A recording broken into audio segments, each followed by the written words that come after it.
Okay, I am online. My name is Evil Machine, and I'm a simple bot playing indie games. And as I've been doing for the last couple of Wednesdays, I am playing Roadwarden. This is my second playthrough of Roadwarden. I played once, like 1 year and a half ago, and I really enjoyed it, and now I'm back at it. The first time I played, it was a bad ending. I'm trying to do a better ending this time. Not sure I will succeed. I think today is the last stream for this second playthrough of Roadwarden because there's only 10 days before autumn when I need to leave this peninsula that I am wardening. Let's remind myself what are my next steps. Buy Spirit Rock from Eudocia. To that I need... Oh, I already have enough coins for that, I think. Deliver message from Glossia to Yezon at the Pelt. Check fish trap. Okay. I am here at Foggy's. I'm gonna go straight to Eudocia. I'd like to eat. Oh, I'm dirty. Time for me to go. Not gonna clean myself here. Let's talk to Eudocia. You hear heavy steps and the sound of large objects being dragged around. You touch the coat chest of the gargoyle. There's no response. I wait. It's getting colder, but finally the monster's eyes. How much? Whoa! She made me wait the whole day? Rude. Enter the yard.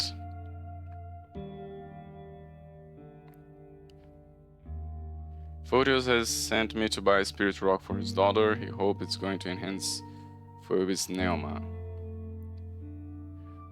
Oh, you don't want to try that. She grabs the end of her hair. It would boil her blood and rip her skin apart. Each shell is like a bottle for Neoma. It has its limits.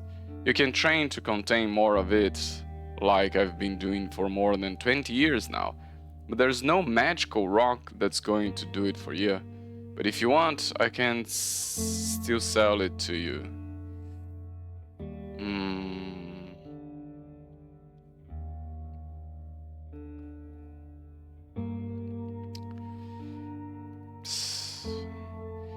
I think I'm gonna buy it anyway, but I'm not gonna give it to Phobius. I think I'm gonna give it to the tree to see if that helps. Why did you ask me to place a rod in White Marshes, especially? Is it because of the undead? I know. Why? She scratches the ground with her foot, then points at her golem. I still need to do a bit of work with the sentinels, but I hope to offer one of them, maybe in the spring. To offer one to them, maybe in the spring. It could replace 10-20 humans. The villagers may not have much food right now, but I know how to be patient. They have quite a bunch of awoken corpses, you know. She moves her hair behind her shoulder. All I can do is hope they know when to stop. Yeah, it is because of the undead. And you're probably lying to me. Let's trade. I will buy a spirit rock.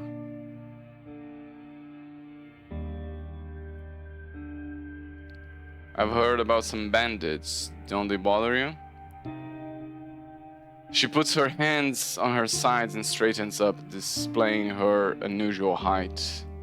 Is this another sick game of hers? If so, tell her I'm not interested in her head or her offers. You notice the sudden movement over her golem. Is she talking about Glossia?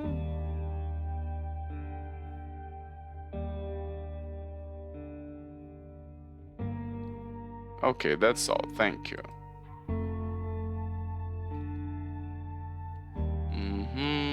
Where should I go? I need to send a message to Yezon at Pelt. So let's go. Kali, hi, welcome in. How are you doing? I'm on my last stretch of Roadwarden.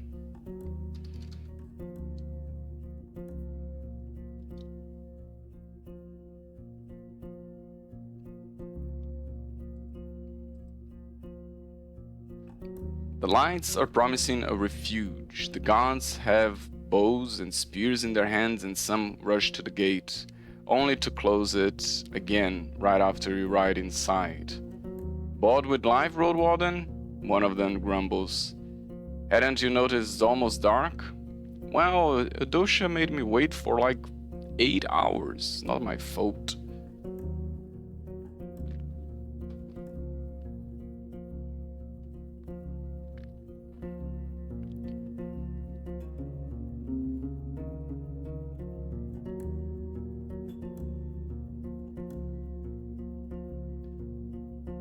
By the way, Kali, I wrote this shout-out text, but if you wanna change it, if you want something different for your shout-out, let me know. I can rewrite it.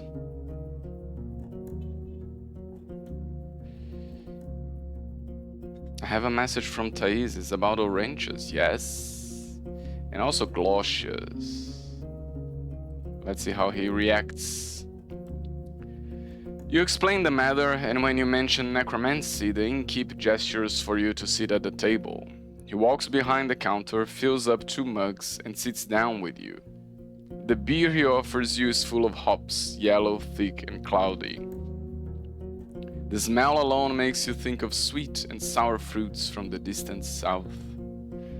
The man has plenty of questions and doubts. You describe White Marshes and its deeds, the undead, Orange's little... Wait, he didn't know anything about White Marshes?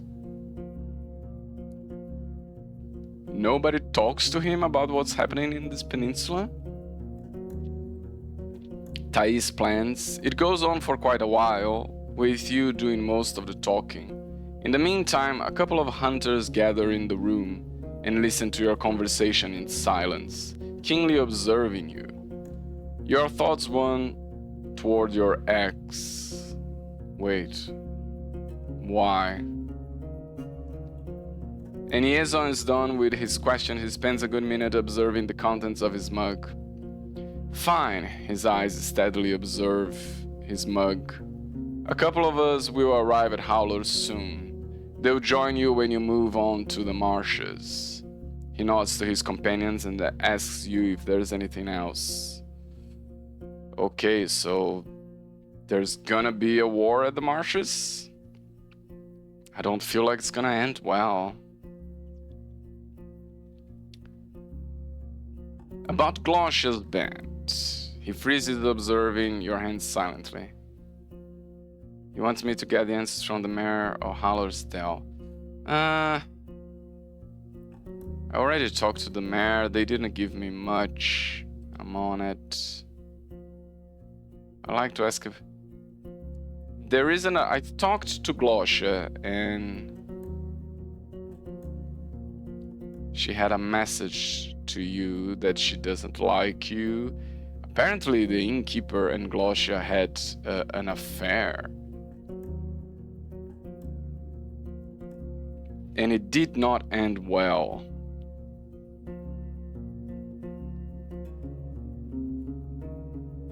There's nothing much I can do today. It's already dark, so I can't go check my fish trap. So I'm just gonna go to sleep.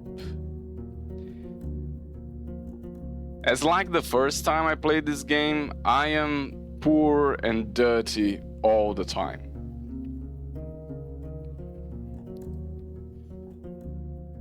Which is annoying. Okay, now I'm a little bit cleaner. The small room is quiet and far away from unwanted eyes. You take a calm bath, rest on a soft mattress, look through the window, and enjoy the minutes of safety. In the morning, you find a stool with large wooden plate bearing an aromatic breakfast, a raw cabbage head, a smoked quail wing, and a cup of yogurt. Downstairs, the innkeeper is looking toward the man you found at the shortcut. Looking toward the man you found at the short... Oh, I forgot to meet with him. Oh no, I had to meet him here in a couple of days and I forgot. His voice is thoughtful. Weird times, huh? I was hoping to learn more about the bandits and now one of them is right here drinking my ale. Too bad he doesn't talk. He glances toward you. He said he knows you, that you faced some beasts. I mean, coin is coin, but couldn't you bring me some merchants instead? Can I talk to him?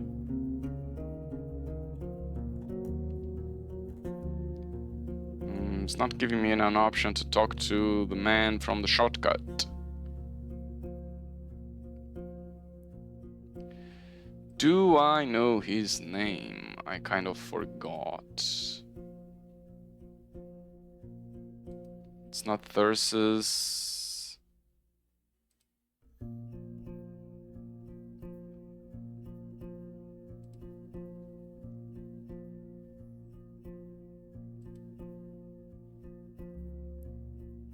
No, I don't think he told me his name. And it's not giving me an option to talk to him, so I guess not now.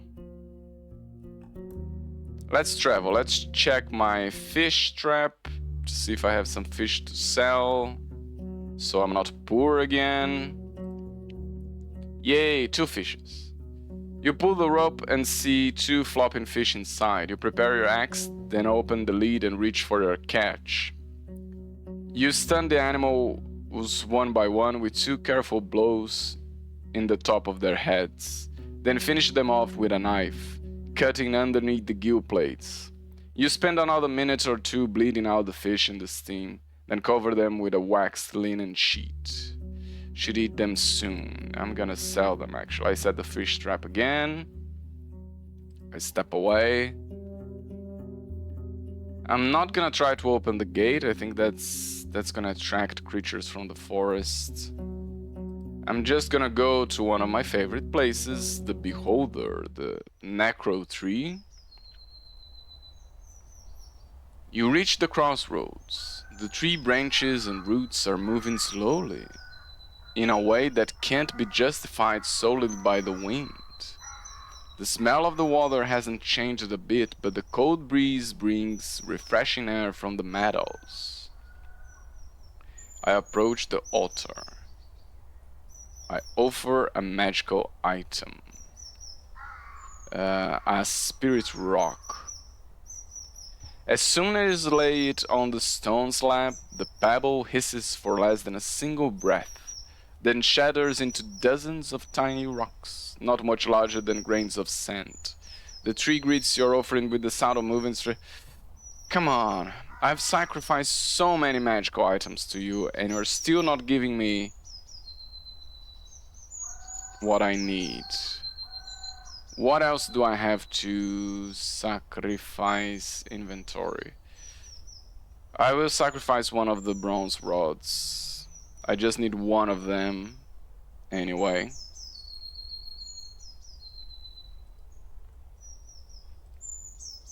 For a magical item, a bronze rod that I got from a dosha. How many rods do you wish to sacrifice? 1. You put one of the rods on the altar and it suddenly starts to corrode. Even though bronze hardly ever does so. Not only does it become green, it turns into dust. The tree greets your offering with the sound of moving, stretching branches. How many magical items do I have to give to this creepy tree before it gives me the seed to cure old Pagos? I walk away. Let's keep traveling. Let's talk to the mayor. And sell some fishes. You approach the opening gate, then swiftly dismount. A guard approaches you, ready to take your mount to a stable. Good to see you. How are your journeys? Let's gossip for a bit. The curious locals gather around to take part in your conversation. Recently, 2 groups of local kids have invented a new way to wrestle for points, and they are now trying to outdo one other in small contests. I enter the village. How many coins do I have? I feel bad not giving a coin to the stable master, but I will give them one, even though I don't have much. Oh, let's work to the guards for some money then. I'll join a group of guards and druids in their search for useful herbs, ready to carry the elders on your palfrey to safety if needed. This task will take you about half a day and may get dangerous.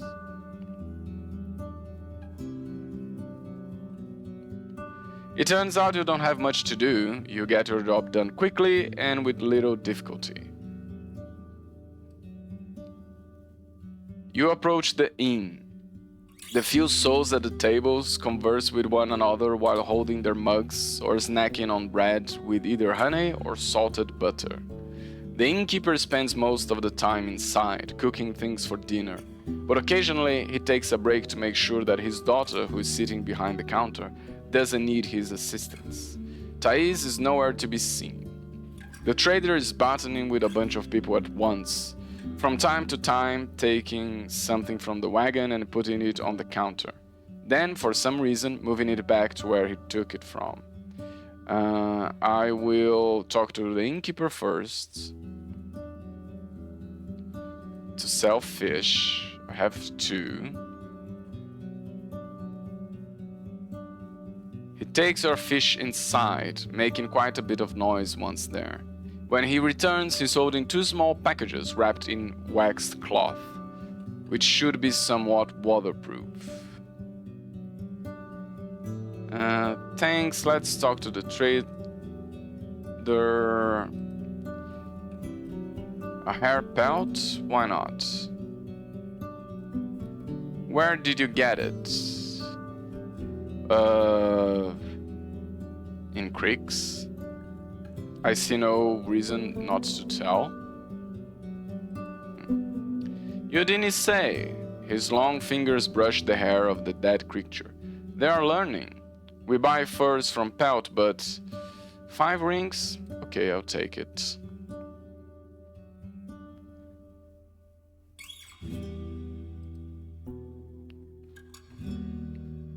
I wanted to sell actually one of my axes because I have 2. But nobody buys that. When I ask to sell things, it's not even in the options. Let's talk to the mayor now. The guard informs you that the mayor is currently busy, but you mention to her that you are waiting. You sit down on a bench and wait for a few good minutes. When Thais joins you, she smiles and apologizes for the wait. It's always good to see you, Evo. How can I help you? Well, what about White Marshes? Let's take a look at the creek, shall we? After a few moments, you take a place next to her on the bench, once again surrounded by her rose perfumes.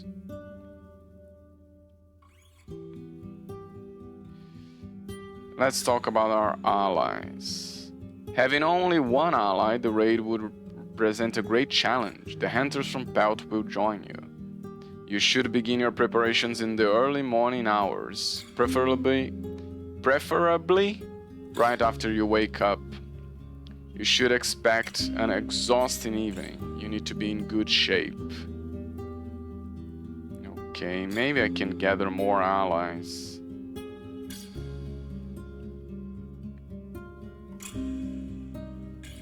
Do I have any more news?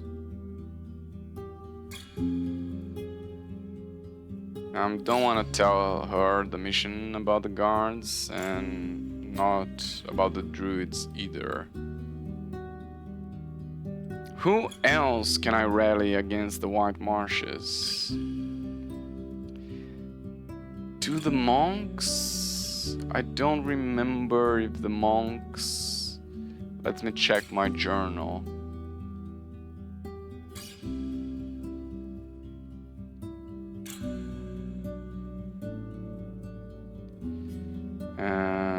To do Greeks, Heart of Hunters from Bout, monks. Old Pagos village. May welcome some delicacies. I'm gonna try the monks. The Order of Truth.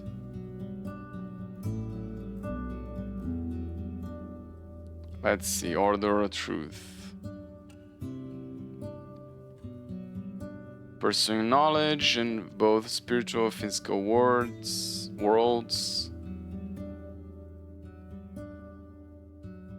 No interest in pursuing political power or gathering wealth.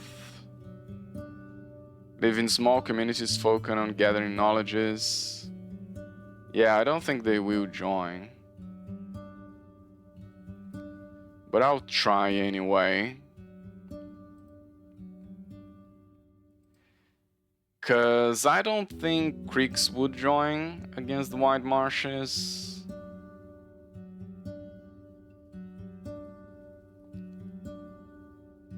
Gale Rocks, they don't like me very much. Okay, I'm gonna do a round here. I'm gonna go Monastery, Gale Rock, Creeks, and then the cabin to see if the man from the shortcut is still there.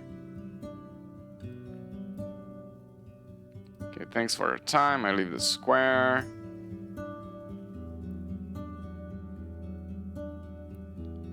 Let's travel. Let's see if the monastery has something against White Marshes. A large red saurian is laying in the middle of the path, basking in the sun, but flees at your sight, climbing down the rocks as if they are a floor. There's no soul in sight. From the mountain comes a cheerful singing of a woman, though you can't understand a single word. You call the monks by hitting the sticks, and the drawbridge lowers. Ailey gestures for you to enter the storage house with his bandaged hand. Warden, he nods, is all right. His young companion's right next to him, observing your palfrey.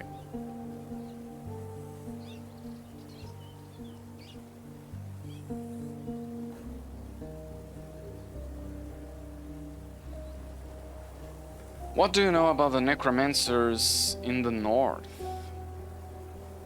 He rubs the liver spots on his forehead with his bandaged hand, looking with one eye at his short companion. Isn't that? What's your stance on necromancy? He pulls his fingers, gathering his thoughts. My stance? I don't need one. I trust the right. The dead makers must be weeded out. Their power brings only fogs. One may think the spellcaster is in control of the shells, but once they lose their breath, the dead are fed, searching for food, searching for blood. Humans will never control the dead.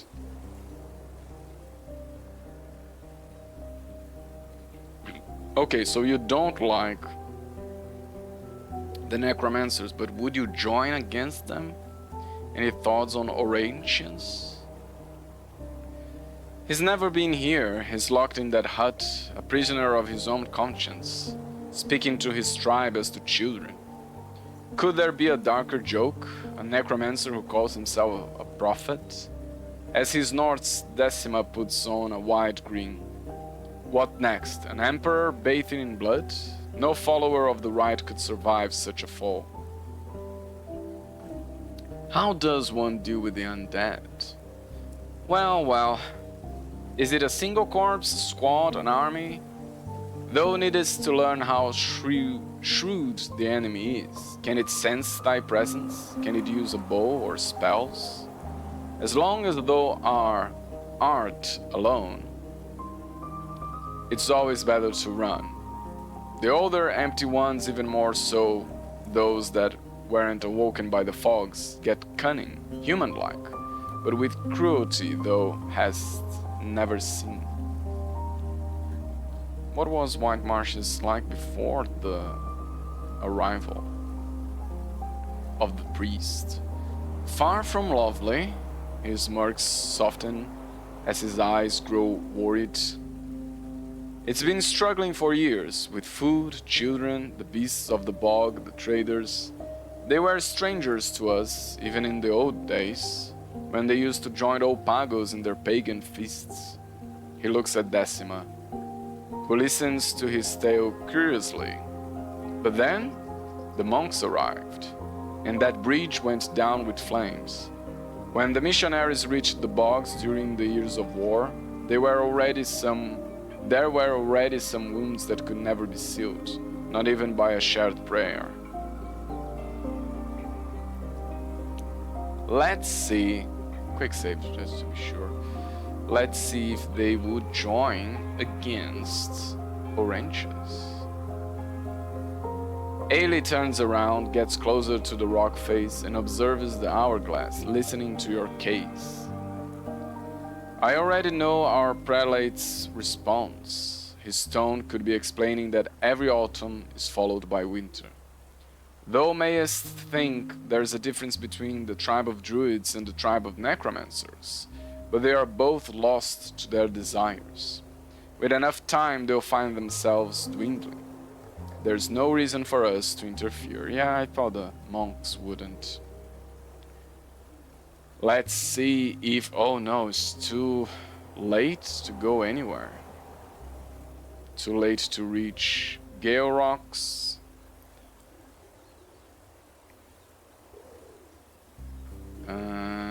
Can I reach the cabin? 5 hours. It's gonna be... Oh, it's gonna be close. Oh, it's exactly the time to nightfall. I'm gonna risk it. I'm gonna try to get to the cabin. To see if the man from the shortcut is there. A loud roar comes from the west, causing the birds to burst into the sky loudly. From here, you don't see the battling beasts. The man without a name left behind a wooden bowl with a roasted birdwing, fresh berries, hazelnuts, and 2 wild carrots, all of them untouched.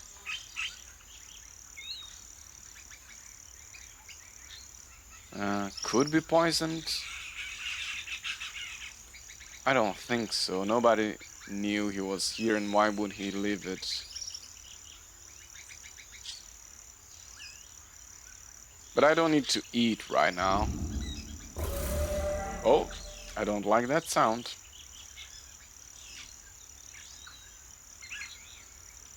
Oh, I only have those 2 options. Sit down and join the food, or throw the bowl outside. I don't need to eat right now. I'm gonna throw just because I don't need it right now. Put on your protective glove and take the meal on the other side of the road, then cast it into the woods, scattering it for the rats and ants. Okay, I need to seek shelter. You can't sleep here, but there is still time to travel to a safer spot. You can find the closest shelter at Foggy Lake. Let's go. Oh, I lost so much health. That is so bad. The screeching birds are sitting on the logs of the palisade. Some of them observe you, but the group doesn't cease its squabbling. There are new wares near the cart, either recently left here or prepared to be taken away. The tavern staff stops their discussion by a basket to welcome your arrival.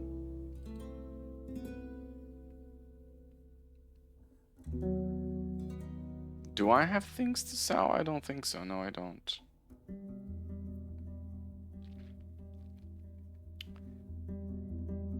Yeah, just sleep then. I don't like to sleep here because I lose cleanliness. Sleeping in Howler's Dell is better.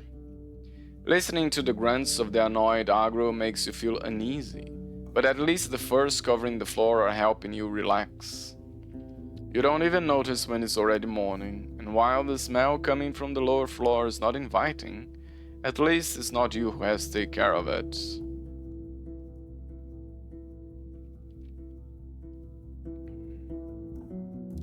Time for me to go.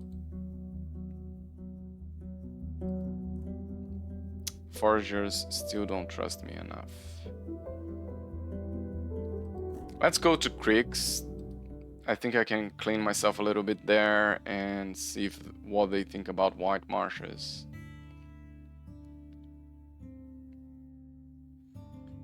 I approach the shallow creek. Jump into the stream just to clean myself a little bit. Let's talk to Carpenter. He's in the middle of his break, leaning against the top of his working bench. He smiles and puts away his tools. Welcome back, friend. Good to see that you stay safe on the roads. Okay, let's see. I don't think they would join. I don't think they would join against the White Marshes, but let's see. You vaguely describe her plan, but he doesn't meet your eyes, focused on the work at hand. You offer to address his tribe, but for a few breaths you only hear the sound of the hammer, which Ella is using to put together 2 blocks of wood with a fancy joint, without nails. He brings it close to his stomach and starts to pressure it with his scarred hands, making sure it holds. And what are your thoughts on Thais, friends?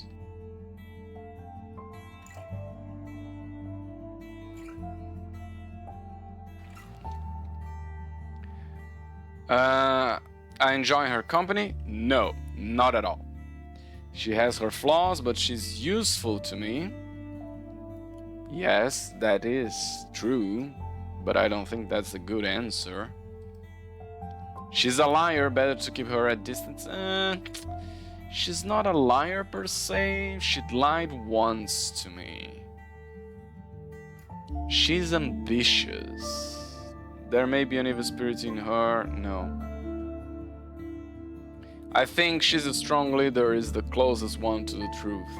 She's not a great person, she's not a bad person, but she's trying to play politics. Don't even start.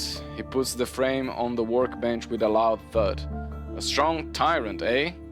Follow her and you'll become one of many souls who she's betrayed before you gain anything. And she won't be reached by justice behind her walls and guards.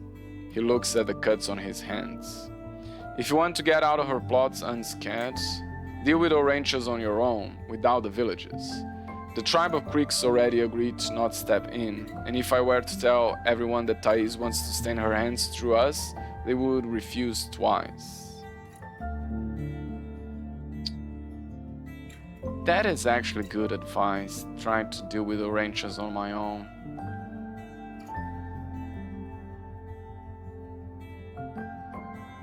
Okay, I'll see you later. I will travel.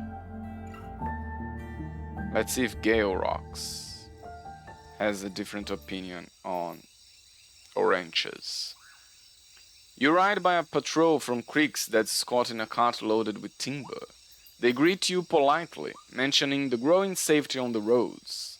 As you ride further, you notice the fresh coat of pebbles covering the muddier scraps of the trail, the trimmed shrubs and the cleared tufts of grass. From now on, it should be easier to cross the path between Foggy Lake and the village.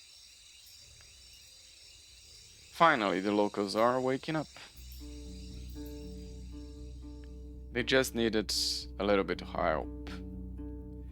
Life is slowing down, and as you look around, many of the villagers are gathered at the western bank, preparing for a meal or a prayer. Only the youngest workers remain at their posts, maintaining the most crucial tasks, such as adding fuel to the flames. The guards are spread outside of the gates, watching the area carefully. Some of the locals greet you with polite nods and by mentioning your trade. You go to the head woman. You ascend the hill. The guard stands up and puts his woodwork on his pillow and asks you to wait. You hear his and the head woman's voice coming from the hall, and once the man returns, he nods gently. You are asked to enter.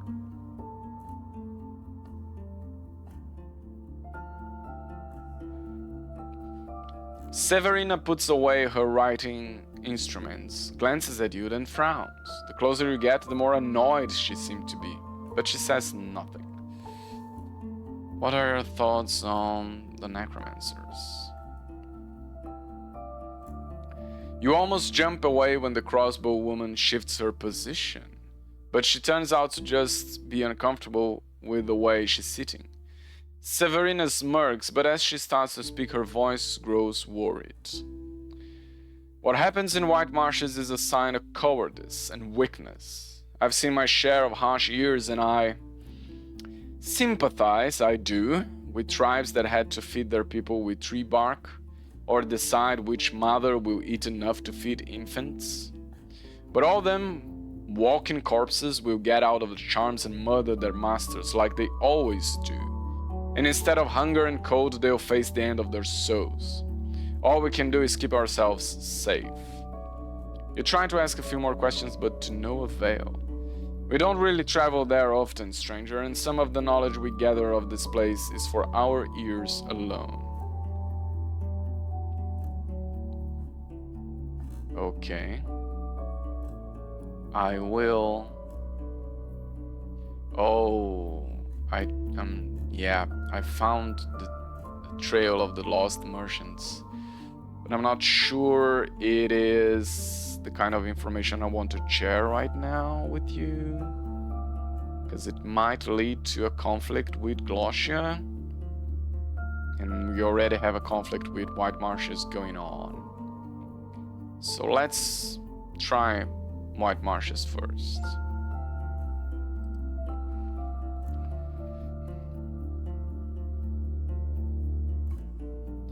She purses her lips, then reaches for her seashell, taking a sip of water and observing the exit.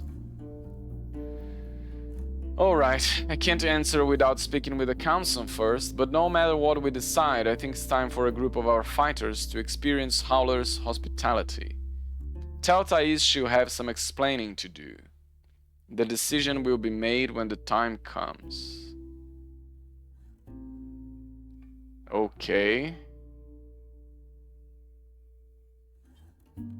Okay, I think the situation is getting worse, because not many people like Thais and Howler's Dell.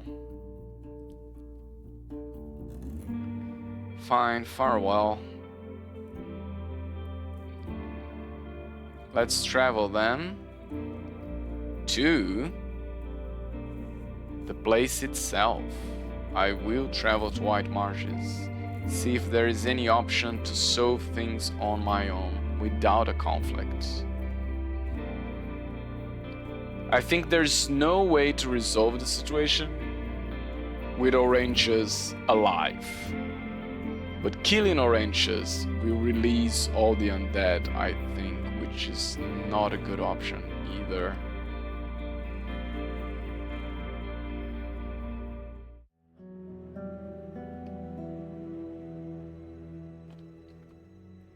Frogs fill the bogs with their songs and hide among the puddles as you ride down the path. Tursus is sitting on the bench, observing your arrival as he grinds something in a mortar. But once you greet him, he leaves his tools behind and moves to the edge of the scarp.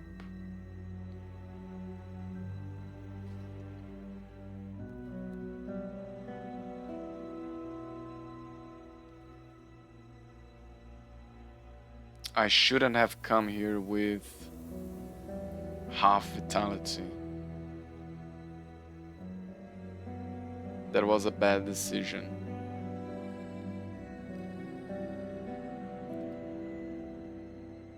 Okay, let's travel to White Marshes and see what I can gather from them.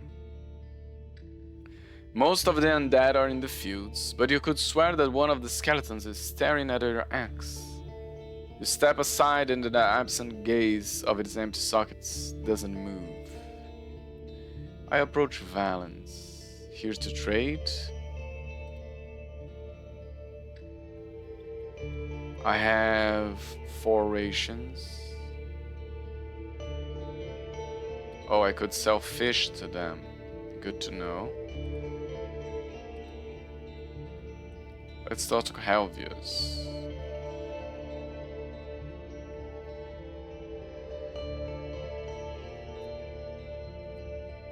Look at the undead workers, don't they bother you? He still doesn't trust me enough to see oranges.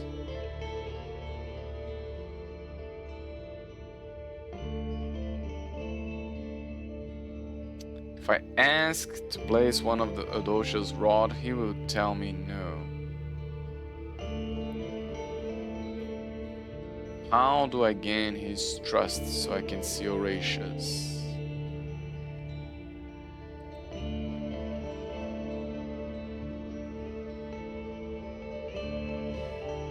Let's talk about something else. According to what an old druid told me, the highwaymen bother you much more severely than you led me to believe. So you're bothering other people with these questions as well. He scowls at you but carries on. Glaucia's angry with us, took our food and tools, beat our foragers, broke our traps, but we don't need a stranger's guidance.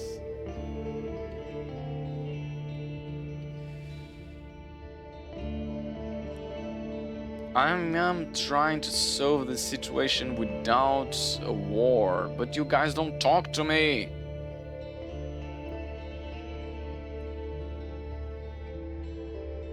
And I don't have enough days. I have 8 days left. I don't have enough days to build trust.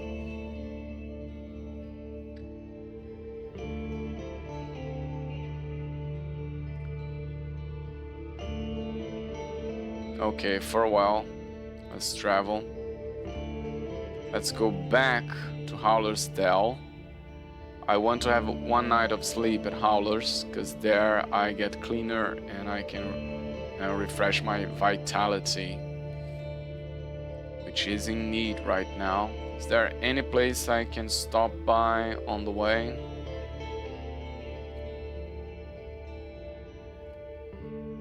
I'm gonna stop at all these places. I don't think there's anything in them that I haven't seen yet, but maybe. But maybe. Who knows? A fresh moat covers the abundant cart, and as you get closer to it, a small mouse springs out of one of the boxes, disappearing between the blades of grass. There's plenty of ripe fruits inside, as well as berries and vegetables. Yeah, I do have time. I'll forage a little bit. Most of what you find are large apples, not as sour as the wild ones, wild strawberries, a few clumps of sorrel, and a bit of lettuce, somehow spared by the wild creatures. Picking them takes little effort. The short meadow hides nothing more dangerous than rats, rabbits, mice, and grasshoppers, and with the help of your mount, you can reach the higher branches.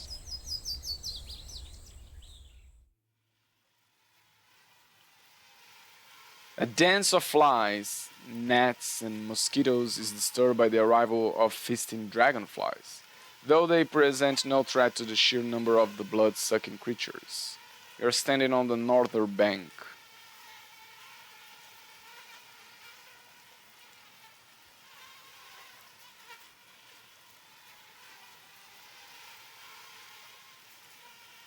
Look for a different route. The path is barely squeezed between the hills, with no signs of settlements or game trails, and the grass is too tall or dense to allow you safely ride through the wilderness. Yeah. It takes you longer than you would hope for, but you manage to cover yourself with an armor of at least 3 layers of linen, leather, wool, and hemp. Only your eyes had a single finger remain without cover. Only your eyes and a single finger remain without cover. Once you get closer to the fort, countless creatures beset you, making you instantly shut your eyes. They are striking the clothes covering your open mouth and hitting your shell like a squishy, buzzing hail. Gross. You ride forward blindly, trying to get out of here as fast as you can, but the insects stick with one another. The red marks on your finger starts to burn slowly. Agro swishes its tail angrily as it turns its head to its left, observing you with one reproachful eye, pinning its ears back. You look around to make sure nothing will try to jump on you, and once you decide you're safe, you take off the suit. Unless you find an easier way to protect yourself, the insects will keep slowing you down. It was pointless to stop there.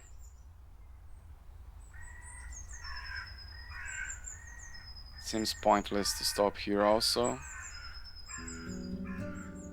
That was a waste of time.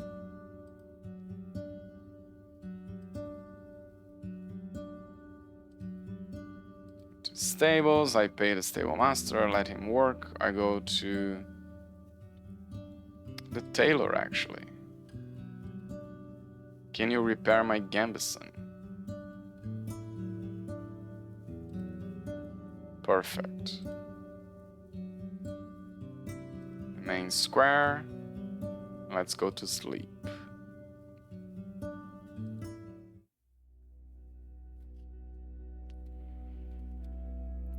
The rains once again hit the ground, interrupting your sleep.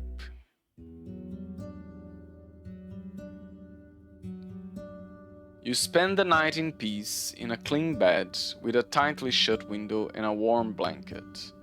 In the morning, you find a stool placed by your bed, covered with a decent stew with white bread to dip.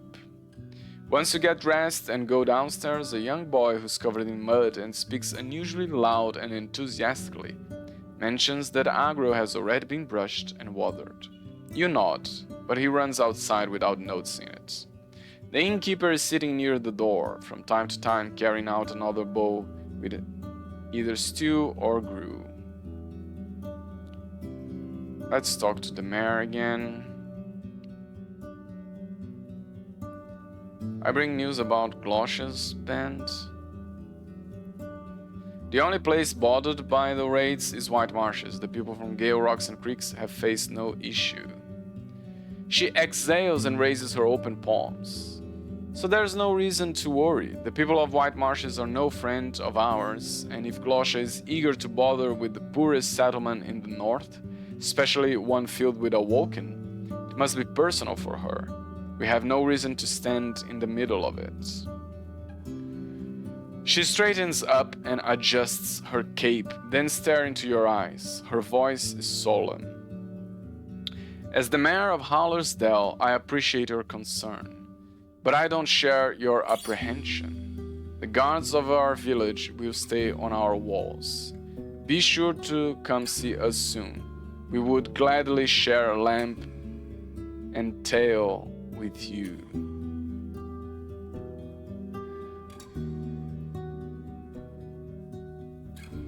I'll pass it to him. I think she's talking about Yezon at the Belt of the North.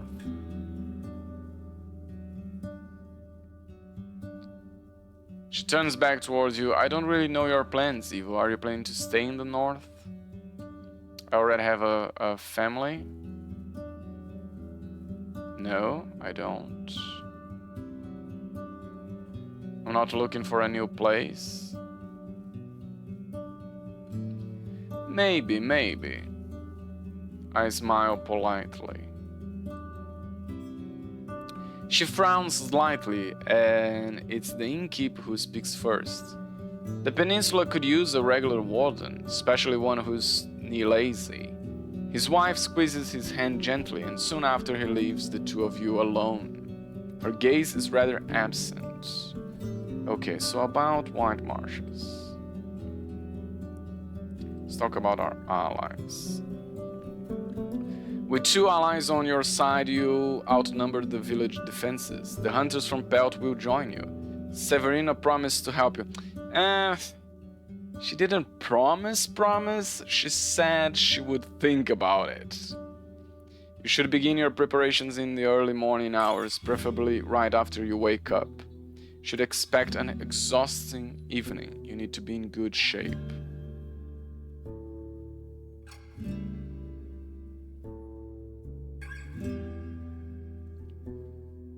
I am not in the perfect shape.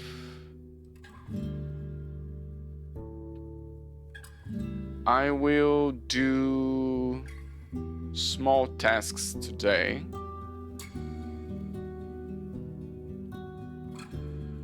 And tomorrow we'll deal with White Marshes.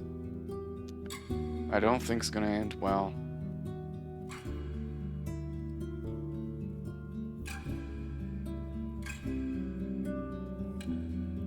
How much coin do I have? 3. It's enough for a night of sleep.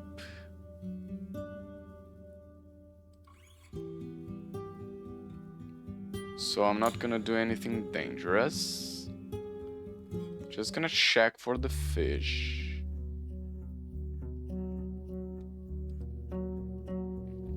Fish trap still empty. Let's talk in Pelt of the North. The gods welcomes you with a nod. As you ride in, the other hunters sitting at a table, gambling for apples. You hear the clinking of tools coming from the armorer's workshop. I don't need to fix anything right now. Let's talk to the gods. Let's see what's new. I'm looking for a few hunters from creeks. I think I already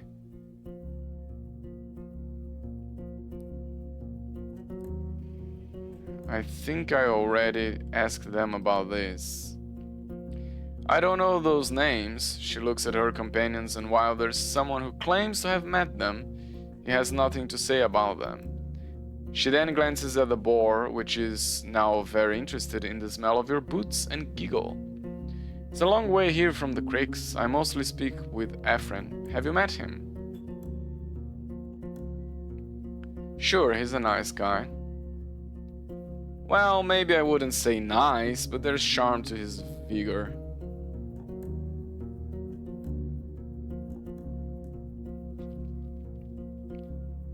Dalit, berries.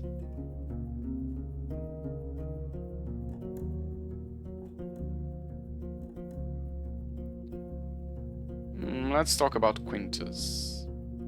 You explain the difficult situation he finds himself in, putting emphasis on his wounds and food issues. Listening to your conversation, the nearby guards surround you, forming a circle together with the boar, and ask you if Quintus is in one piece. Your tale causes the tension to give way to jokes. He's so scared of the wrath of the herds that he'll sooner eat his bloody crossbow than learn how to use it, says one of the older women.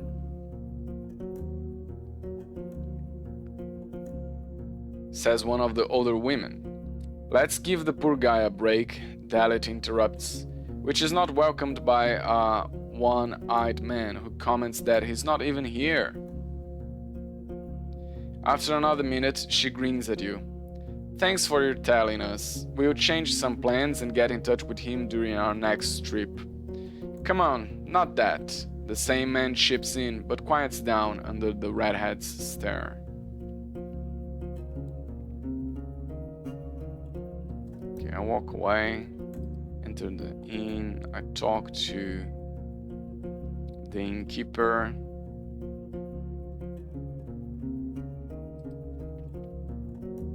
Thais has sent me to other villages. The bandits are focused on White Marshes and she's not interested in your deal. Without a word, he puts your payment on the counter, then glances at your nose. I appreciate that you've been so thorough. You've already done more than I asked for. I still have the crossbow to sell, so let's say we'll lower its price, just for you. Keep up the good work. I already have a crossbow, I don't need to buy another one. He walks toward the window, opens it, and looks outside. I was afraid it might be like that. Times will get rough, yet there may never be a threat large enough to unite this bunch of anarchists. Well, there is, the White Marshes. He rests his hand on the windowsill. I have another job if you're interested. I'll pay you 10 coins for finding out what Glosha really wants. Ideally, not by a direct question. But if there's no other way, he shrugs. He turns back to you and for a few words, looking into your eyes. And better act before she marks you as her next prey. Being a lonely traveler and all, work with me and I'll do my best to keep you safe if you ever decide to hide behind the walls. Yeah, I already talked to Glosha. She's only interested in destroying White Marshes. He frowns in disbelief, asking you a few questions about what you've seen in her hideout. Before you finish with the last answer, he empties an already prepared pouch. His gestures are impatient, but the amount of dragon bones matches his promise. You did what I asked for, so these are yours now. We'll try to hunt in the north before fall. See if you were correct. Something worries you? He observes the floor for a bit, but finally waves your question off. Their camp sounds like a well-protected place and hidden in a dangerous spot. He raises his eyes, though only for a moment. If you are wrong, we won't get to them easily, but that's just a thought of mine. Can I sell you my extra X? No, I can't.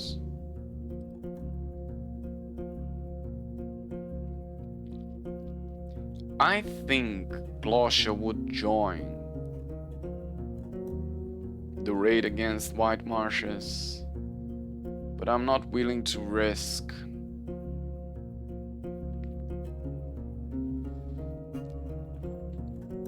I'm not willing to risk going back into Glosha's camp. She isn't very welcoming. Should I try? Already got 2 allies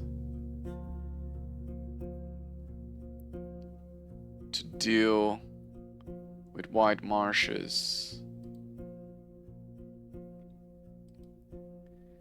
I go to the well. Can I clean myself? No. Let's actually show me your wares.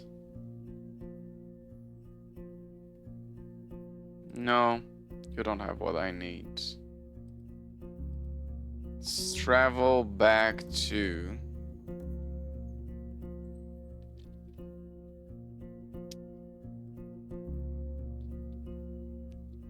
Should I try? You know, I think I am gonna try. I think I am gonna try to talk with Glosha. But really, after White Marshes is done, what is Glosha? I fear that Glosha is gonna turn into the actually banditism.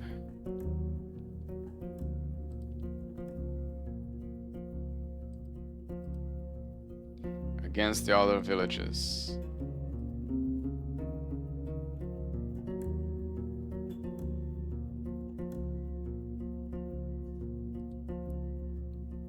Have 10 hours.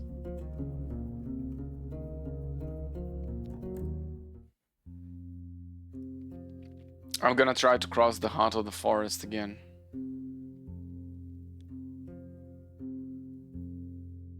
I'd like you to open the gates. Are you really sure?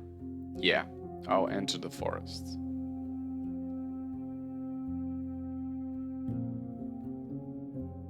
The cairn in the middle of the forest. The other edge of the woodland. No, where is the cairn? I think it's here. I want to explore a little bit more around. Although I shouldn't do that before talking with Glosia, because she might want to fight. You see a strange creature in the distance, not smaller than a bear, with a throw-like posture and a dense red fur. It's turned away from you, crouching near a fresh deer carcass, tearing away the flesh and stuffing its mouth with it, just in case you try to ride around it, but you get lost again, avoiding the trap-like corridors of fallen trees. At one point you reach a bright glade, with sparse brushes and a colorful meadow. Some of the plants bear berries that shouldn't be trusted, but you also find a couple of tasty-looking green and yellow apples, plums, and old strawberries. You spot no larger creatures, just a few monkeys, rats, and birds, terrified of your presence, trying to both keep their distance and fill their stomachs. I won't risk it, I return to the main road. A few men are discussing something at the gate, but fall quiet once they notice you. The highwaymen give you distrustful looks, and holding their weapons tell you to move slowly and to put your axe on the ground. I enter the hamlet. You are told to wait, since Glosia is wandering outside the hamlet with a few of her men. You hear a loud whistle, then another, and after a few minutes, the entire group is back. The leader gestures for you to join her on her walk.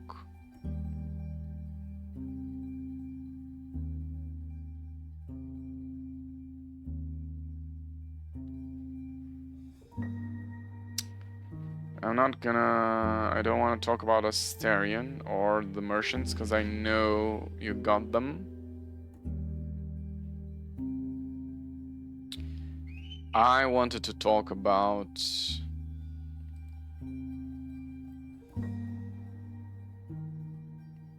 you try to turn away, but her strong hand pulls your shoulder. Didn't I tell you to not waste my time unless you have a good reason for it? You start to explain yourself, but she pushes you away like a merchant would do to a beggar on a street. Next time you come here, be sure I have something to gain from it. Outsider? Scat. Yeah, it was a waste of time again.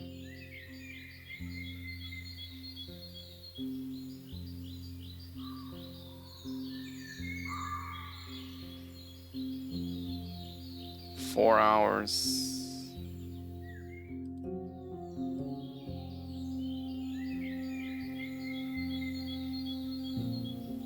Let's go back to the gate. I wish there was an option for Glosia to join against White Marshes. The distant roar gets louder as you ride forward, and is quickly followed by the obnoxious screeching of runners. You notice the sounds of breaking branches and powerful paws trampling the soil. Shouts of anger and fear. Not my problem. Don't want to fight animals here. Please open the gate. Let's travel back to Hallersdale. We gossip for a bit.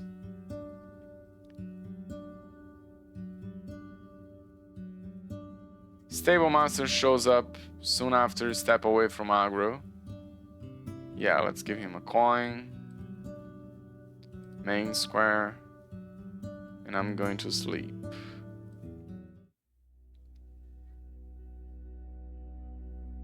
The shivers wake you up. You open the window and see the dense fog covering Howler's Creek. spreading like milk throughout the entire village. You hear an amused squirrel coming from the main square and spot the dancing light of torches and lanterns. Yet the village remains calm and asleep. Okay, it's been an hour of reading out loud, so I need to take a break. And after the break, we will raid White Marshes. I'm not sure this is gonna end well.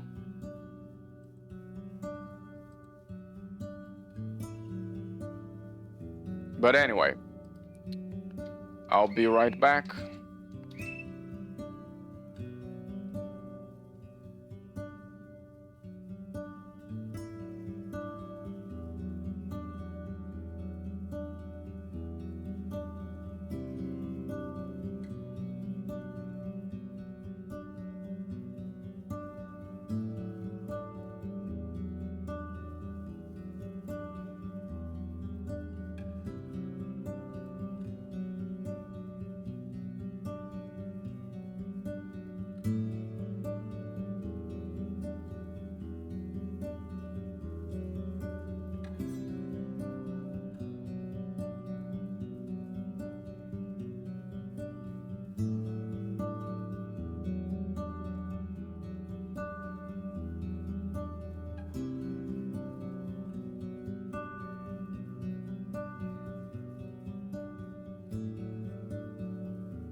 Okay, I am back, and it is time to deal with my marshes.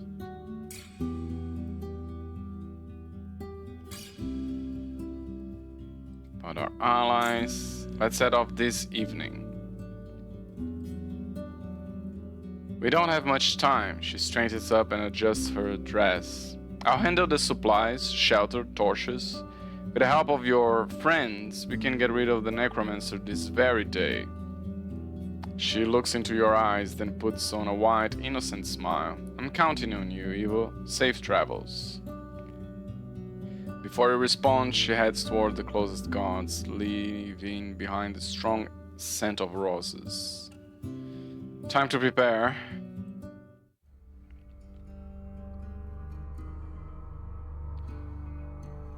You observe the preparations. 12 village guards, assisted by many more, inspect the straps and cords of their gambesons and the sharpness of their blades. A few of them were planning to take rations of food and water, but they are now being told to leave them behind. Whoever is near returning tonight, grunts a man with a short reflex bow as he tests the strings. Is Knee coming back at all? There's quite a commotion despite the cooling dusk air. Families and friends don't spare best wishes and words of wisdom. 2 brothers are crying as they embrace, while a spare woman in her 30s promises her sons she'll be with them when they wake up. Finally, the last group of fighters arrives at the village, and you head to the gate, ready to discuss the plan with your allies in the weak light of the lanterns.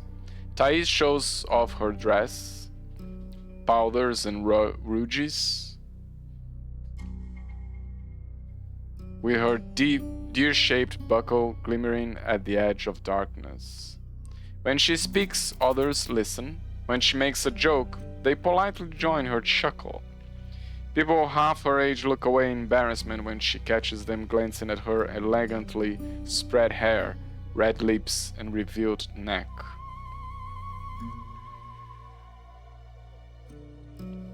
I look at the hunters from Pelt. I see the Dalit isn't with you. There are 6 of them, but only 5 will join you. The last one got sick soon after he got stung by a bee just outside the southern gate. She wasn't happy about this trip, explains the bald man with wide nostrils, but we ain't going hunting anyway. Unlike the locals, they look like a band of mercenaries. Each one of them has unique equipment made by various artisans from different materials. Their jackets are darker and thinner, more suitable for crawling in the woods, while their weapons are heavier and simpler, aside from the crossbows. They were meant to pierce animals, not gambesons. I have a bad feeling about this, because if Dalit is not joining, I trust her judgment. Ah, well, we are doing it now. The muscular man raises his hand, points at his chest with his thumb, then shrugs his shoulders. I'm Tatius, the one who's going to be yelled at if anything goes wrong, alright? But I ain't looking to be a hero. Once you tell us what to do, we'll do it.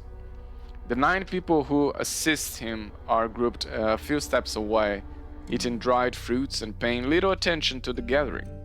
While they all carry similar equipment, looking like a proper squad of soldiers with shields, heavy jackets and axes, the thin, long limbs of the sea folk and the unusual height of the locals make them look timid, especially since they've already marked by the tiring journey. Okay, let's get going.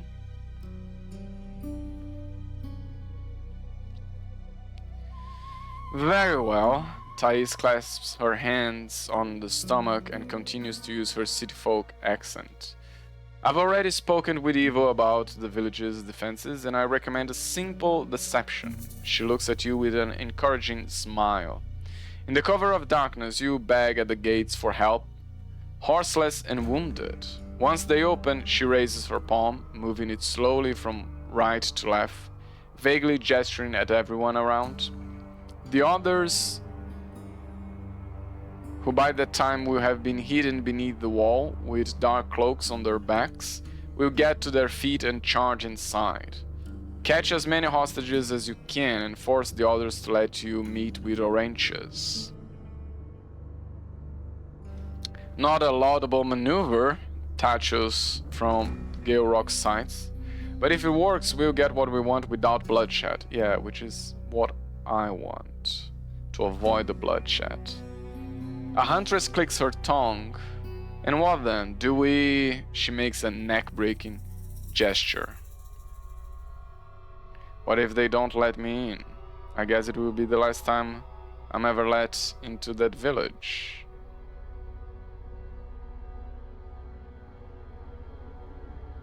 Won't the night watch see us sneaking up to the wall? That's why I'm coming, says one of Thais' men, and as I often go out with hunters, our cloaks will be darker than the night, our steps will near wake a mouse.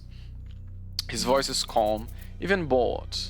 You give him another look, his gambeson is thinner and shorter than of the regular fighters, and he's only equipped with a spear and a club.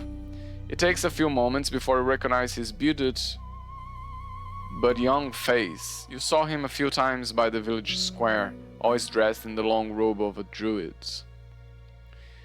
What if they don't let me in? Then it means they know what's going on and you have to flee. The mayor meets your eyes. Don't storm the walls or they'll use the undead to fight you. Everything will be lost.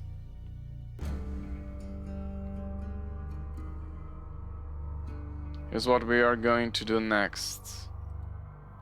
The gathering falls quiet. There will be no coming back from this.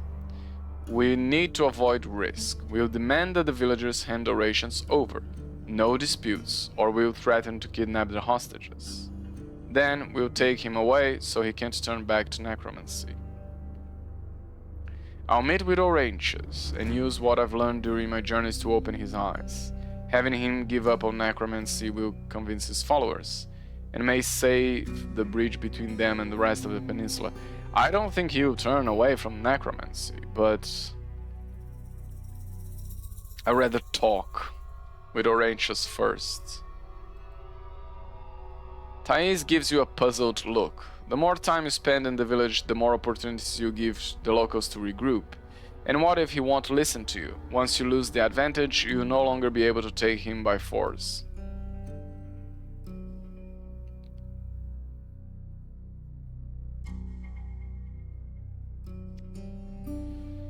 If I fail, I fail. I'd rather take this chance than see White Marshes sunk in blood.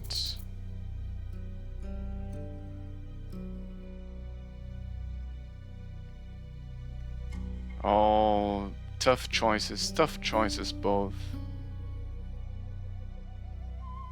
I'm ready to do whatever it takes to stop him.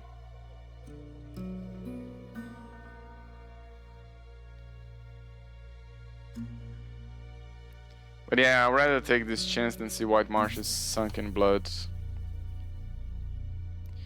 Her voice grows harsh. If you fail, our efforts will be wasted on your whim. I really hope you judge your talents well, Evil. Sounds alright to me. Tatius glances at his guards, who looks at you kindly. If wounding the village may kill it, I'd rather not touch it at all. The more villages and trades there are, the safer the roads, says one of the hunters from Pelt. Allowing them to remain strong would make our boss happy. He looks behind, and his companions nod in agreement. We are in.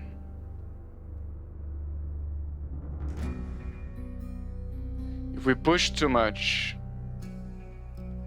we may regret this for the rest of our lives. Let's save ourselves with a bit of compassion.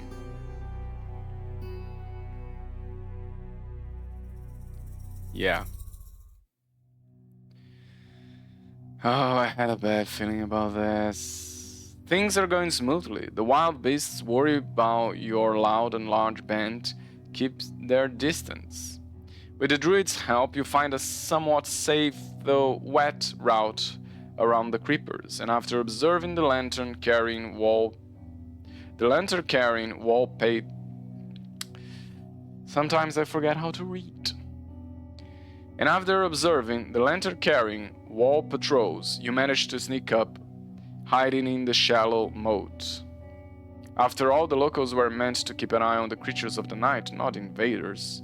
With a cold wind hitting your soaked boots, you are at the gate, crying for help.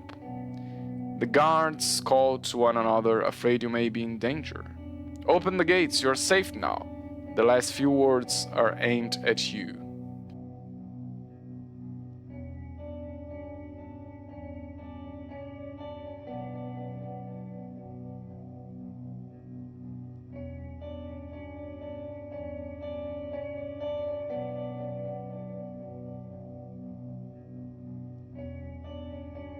I'm doing this for their own good, I'm doing this for the peninsula. I can't believe it has come to this. It is as if I'm stabbing them in the backs, in their backs.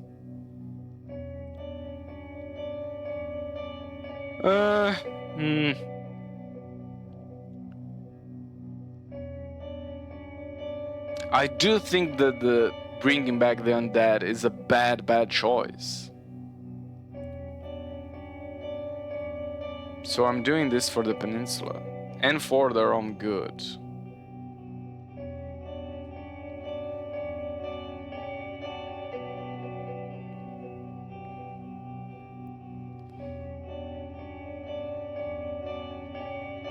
After a few long minutes, you are standing by the well, surrounded with chaos and weeping. The hostages are gathered in the center of the animal pen, guarded by your forces, most of them being defenseless children and elders, as well as a few workers with slim, weak shells. The guards, now disarmed, were squeezed into the nearby shed. Your band observes the walking corpses with a mixture of fear and disgust, the same way the locals look at you. One of yours is already dead, surprised after he entered a dark alley by himself. The locals' decision to forbid you to get a good look around the village has already caused difficulties. Now even more people gather at the edge of the light cast by your torches, too afraid to attack, too lost and terrified to abandon their loved ones. 4 of your allies are leading Helvius to the rest of hostages. Unarmed, tied with ropes. His face carries red marks left by punches. He spits in your direction, but can't do anything. Time for me to speak with Orantius. Stay close. Your people let you through. You climbed up the wooden beams, then the squeaky stairs. The locals gather around the building, and the few lanterns they are carrying reveal their eyes. In them you find worry, curiosity, and hints of hope. Or so you think. The boggy air grows denser from the silence. You stand in front of the door, all by yourself.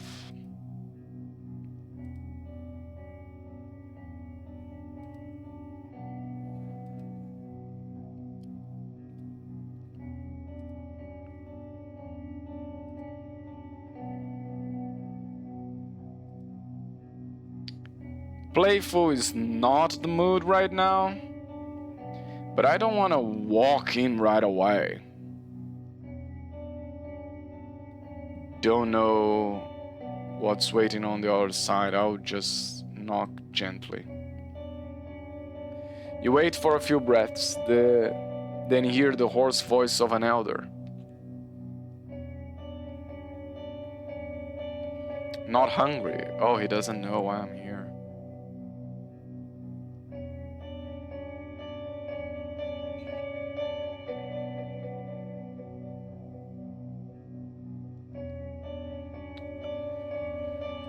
Okay.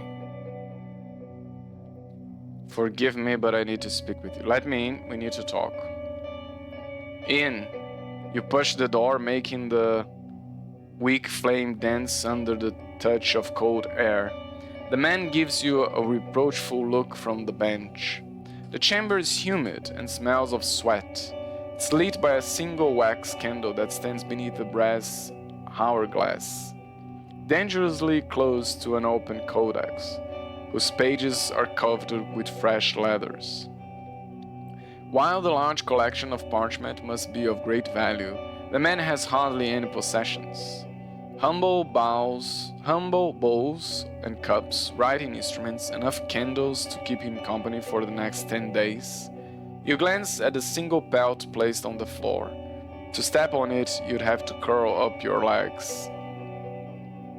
Here comes the warden, the priest's voice crackles like a falling branch in dry woods, to judge and punish.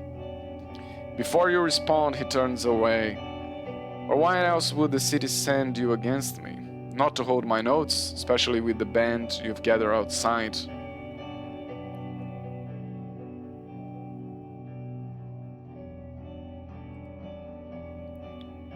Okay, I just want to talk. No, I don't just want to talk, I want to stop this madness. Tell me your side of the story. My side, he flinches, then raises his wrinkled chin and clicks loudly as if he's munching on his tongue. What may I say that you don't see? We had to save our people, and I was shown the way to do so. It's not a tale, but our lives. My voice won't make them better or worse, for you can see them carved by the past. As he pulls the neckline of his robe, revealing his skinny neck and chest, you think of all the other people you've seen in the village. In this weak light, his yellowish skin resembles the very parchment he uses, tightly scratched over his shell, which holds no trace of fat. The hair in his ears and on his ink-stained fingers is thick and neglected, while his shaved face and scalp makes him resemble an ill infant. After every few breaths, he squints his two colored eyes. His feet are dirty and covered with scratches, while his linen robe is more than a rag. You must be aware that the undead are dangerous. Should a priest of the right really involve themselves with forbidden rituals? Do you truly believe your people are grateful for your leadership? Should a priest of the right really involve themselves with forbidden rituals? He gestures for you to sit down next to him and puts a hand on your shoulder. The many types of ink he uses in his work have left colorful dots on his fingers. Green, yellow, blue, black, red. It is a big thought for a layman, but you can trust me. I put years into studying Wright's will, and they are guiding me through all this. I revealed the truth the knights and seekers were hiding in their arrogance, the words they mistook. One day you may understand this too.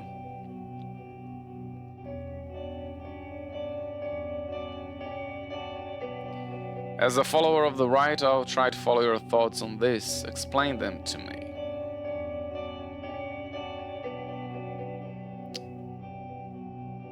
I stare. How dare you doubt the strength of my faith? Explain them to me. You listen to the meanderings of his belief, but with little understanding.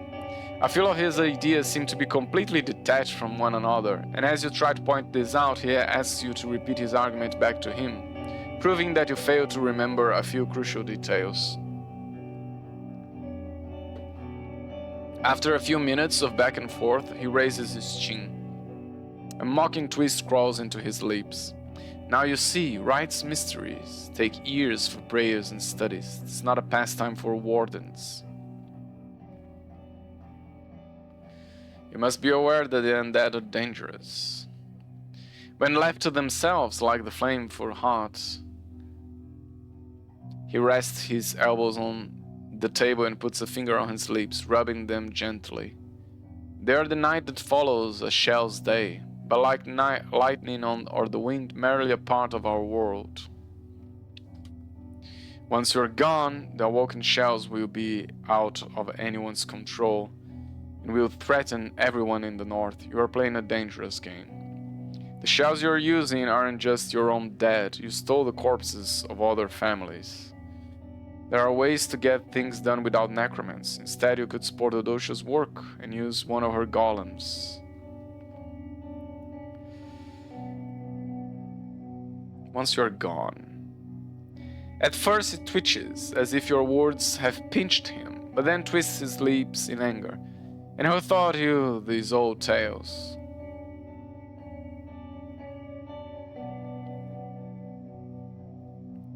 Are you saying you never experienced trouble?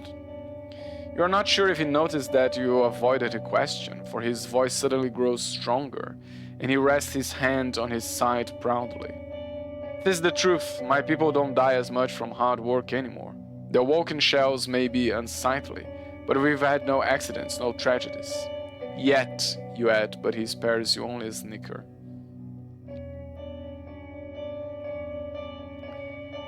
The shells you're using aren't just from your own dead. You stole the corpses of other families. I don't know if this is true or not. I'd forgive a starving child who stole a dropped plum. He starts with conviction, repeating an answer he has well memorized. But seeing you frown, his voice grows shaky. Or moving into a pillaged home. I take no pleasure in my deeds, but I've been right to stain my innocence from the sake of others. But you also hurt the memories and beliefs, and no. These matters are not for a single soul to judge. It may well make sense in your eyes, but these things get more complex the deeper you dig into them. There may be consequences you can't see yet, but that are just as valid. If you keep hurting the beliefs of others, they'll abandon you and seek their revenge. Look around you, Warden. You were abandoned a long time ago. It's what led us to our deeds, and our deeds make us grow even further apart. So it's a tragedy for the tormented tribes. Yeah, what about the Doges? Golems? He waits for you to carry on, and has to think about an answer for quite a few breaths. I cannot say I've heard about it, but even if what you're saying is true, we've hardly anything to give her in return. I'll discuss it with Helvius. Okay, so maybe the golems. Maybe the golems are an answer. I'm hoping for it. He moves his quill aside and covers his inkwell with a lid. Do you truly believe your people are grateful for your leadership? I only guide their prayers and offer my rituals. I cannot read anyone's soul. His feet are scratching the floor nervously. I'm sure they have many different thoughts, but I'm grateful for our mayor's trust. He's young and impulsive, but honest and brave, willing to change for the better.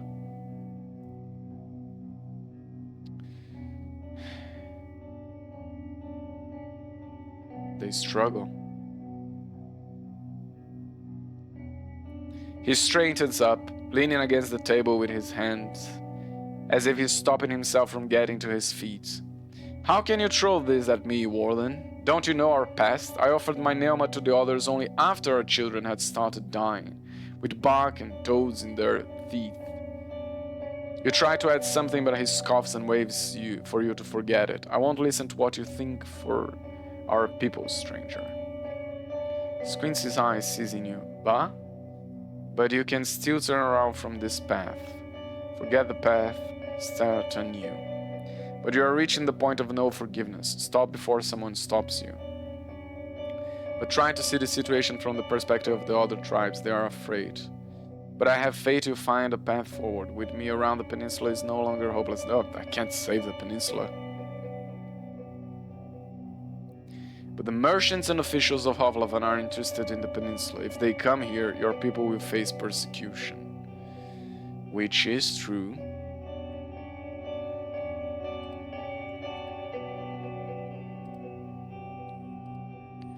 Then make them sit in their towers, so they can eat from bronze plate and bathe in perfumes made from the blood of the southerners. He speaks faster, and has to wipe spittle from the edge of his lips. Neither you nor they can imagine what we went through. You think you, a child thought to ride a horse, to fight and kill, to carry out the will of the masters, had grasped our choices?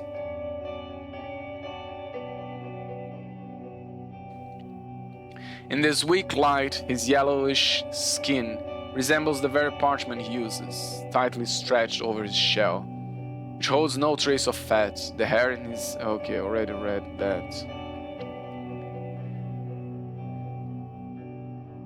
I guess we're done here. He gives you a cold look. You told me not a thing worth hearing, as was to be expected from a city folk. Leave and never come back. He runs his fingers over the hourglass, then taps the open pages of the codex. Drawing his attention away from you, you reach for the door. I feel that if I kill him right now, the undead will be trouble.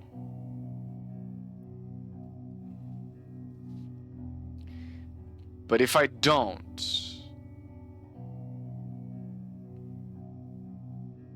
the village will be in trouble. I leave the building.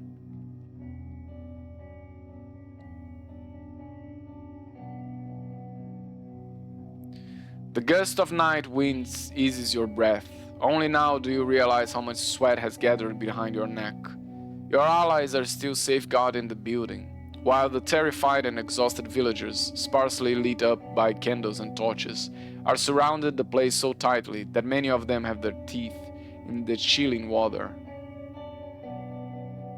Have their feet in the chilling water. You notice the puzzled looks of your band.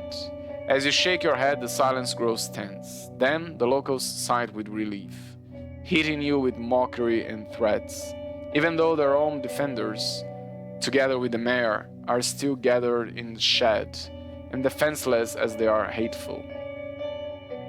You walk downstairs. The turmoil no longer works in your favor. The locals hold more tools, many of them large enough to break a human skull, and some of them found their gambeson and bows. Even worse, there are only a few hostages left, even though you see no sign of bloodshed. Your allies, still with weapons at hand, keep the others away from you. I guess we're done here. We won't accomplish much unless we want to butcher the village and leave most of us to rot in the mud.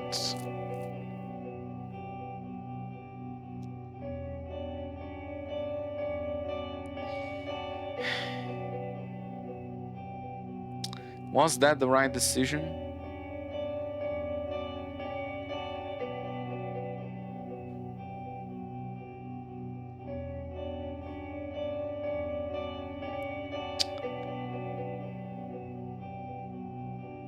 I don't know.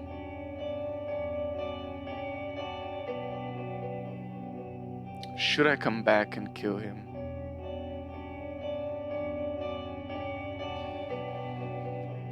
This is such a crucial moment. I'm not sure.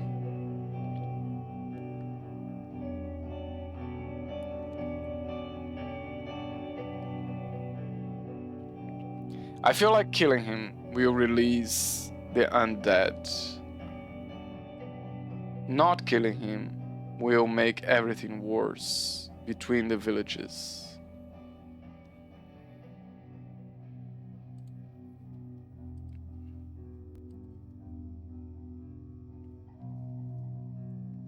But they are already isolated.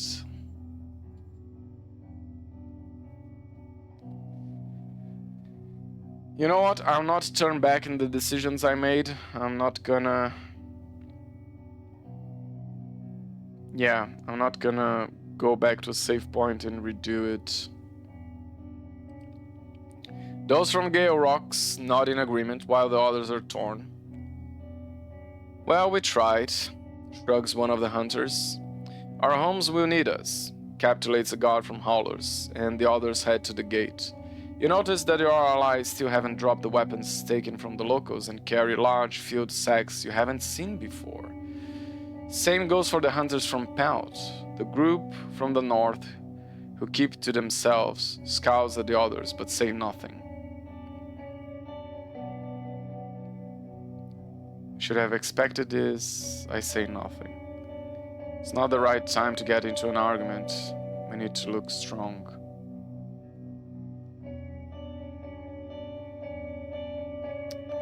Yeah, it's not the time for an argument. You spend some time in silence, observing the waters of the bog. Then, one member of the crew giggles and mentions some sort of scuffle he got into with a skinny boy. Someone brags about the new set of arrows she found in one of the houses, together with a pretty mug made of an aurochs horn. Torches tell them to shut it. You spook all them beasts.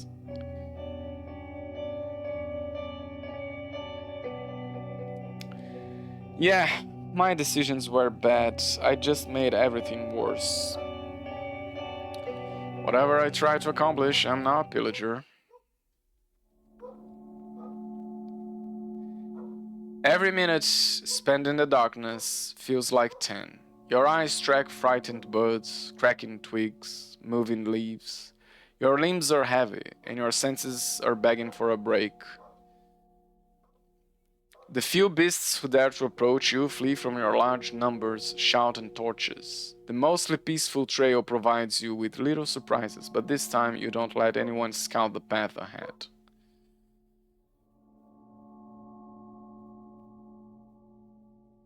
Yeah, I do feel like I failed. Because now White Marshes is gonna be resentful. Well, they were already resentful, but now they're gonna be revengeful.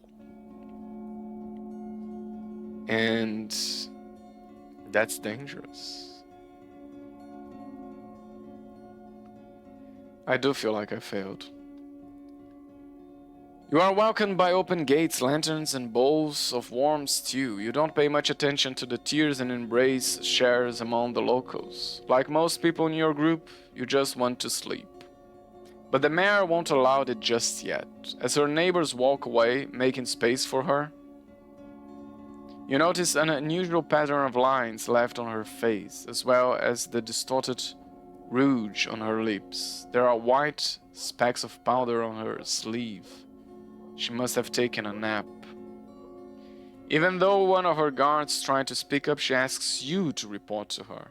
Not paying much attention to your words, you recap the more significant parts of the evening. So our last chance is gone for whatever reason. At least there were hardly any losses. Her heavy breathing betrays that's not much solace. We already have the woods for the pyre. We'll use the spoils to look after the families. All that's left is for us to secure our walls. Then she reaches for the deer on her buckle and gives you a long, angry look. Anything else?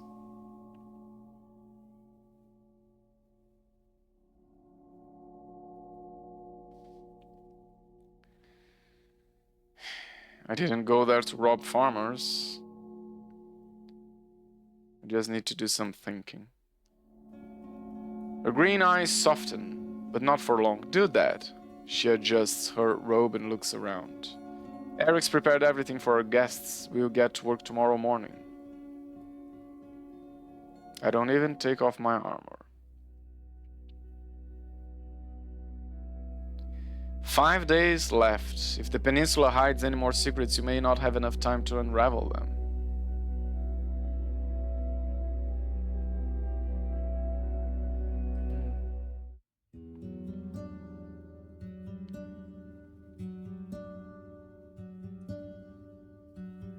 Leave the square.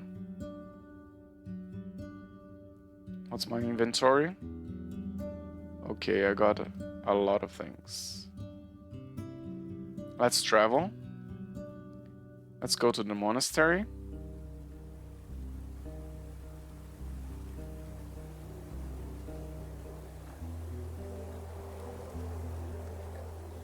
I consider asking him to read Thais' letter to me.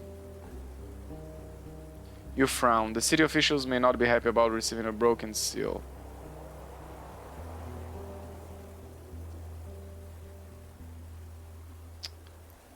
I need to think about it.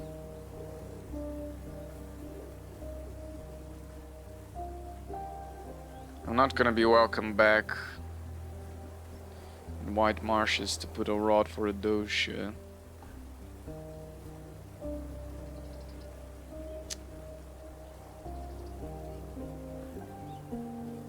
Let's see, what are quests?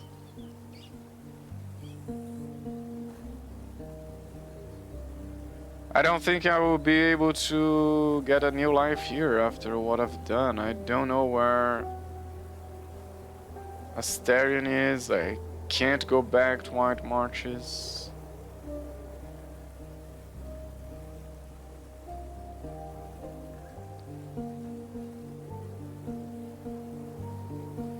You know what? Since I can't go back to White Marshes, I'll sacrifice the last rod.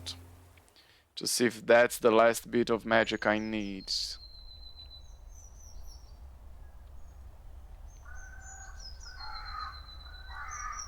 Yes, it was. You put one of the rods on the altar and it suddenly starts to corrode, even though bronze hardly ever does so. Not only does it become green, it turns into dust. The tree greets your offering with the sound of moving, stretching branches. I approach the weird fruit that has suddenly appeared. It appeared in just a couple of moments, transforming from a button-sized sphere into a large fruit. While its shape and size resemble an apple, it's also pale, entwining the whites and grays of bone. It's divided into a number of slices, like an expensive toy made of marble. The tree is now larger, taller, but becomes silent once motionless, sated in its hunger. Your farewell gift is waiting for you. I spent an hour or so making the tools to get it. You look for two long branches in the required shapes. At first, you make a curved hook, then a net-like piece of cloth spread between two sub-branches. The plan is simple. Pull the fruit with the former, then catch it with the latter. You practice it on an imaginary branch a couple of times until you feel ready.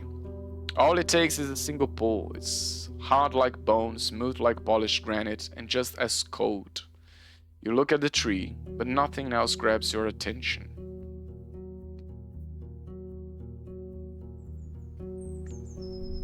Okay, let's travel to the druid so we can use the tree. You've reached Hag Hills, the wall of stones that has blocked the city's grasp. The one well-established route through them leads through the valley where you found Tullius' camp. There are no maps of the highlands nor local tribes. I look around, there's no... I'm looking for the druid. Where's the druid?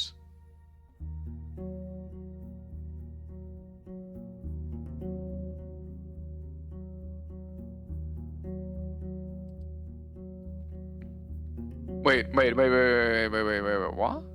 Why is it reading as if it's my first time here? No, oh no. Wait, there's a glitch. There's a glitch here. Streeting as if... No, wait, what? What happened?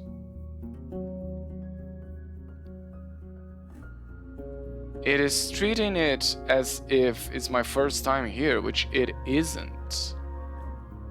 What the hell?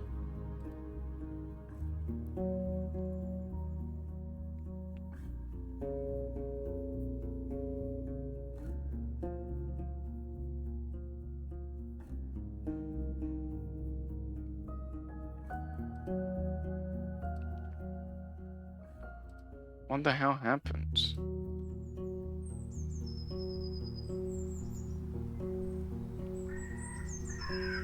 Travel. Let's travel to Old Pagos. Let's try again, actually. What happened? There's a glitch.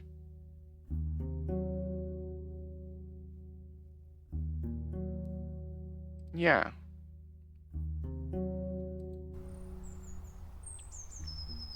That was weird. Let's go to Old Pagos.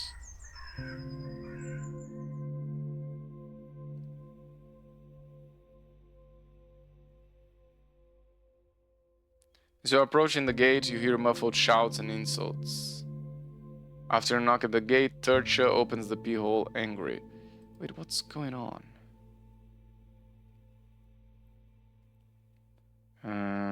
Swamp Otter.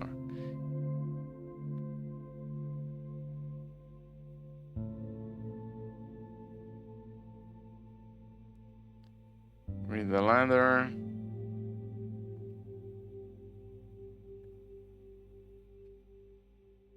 Check on old Pagos.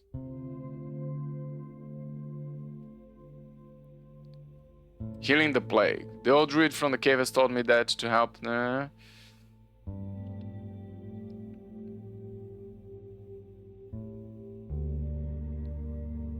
If I care about healing the plague that has stricken, I should speak with a man who lives in the cave in the south. I should report to the druid, yes, but it's not allowing me to.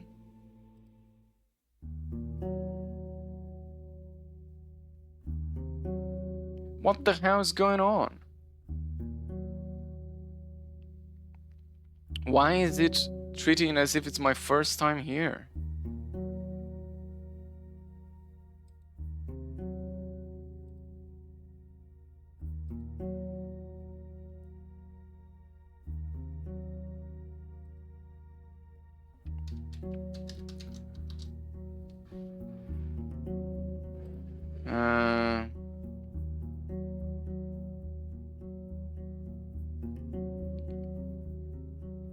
No, come on, I finally got the fruit. And now I can't give it to the druid because the game glitched.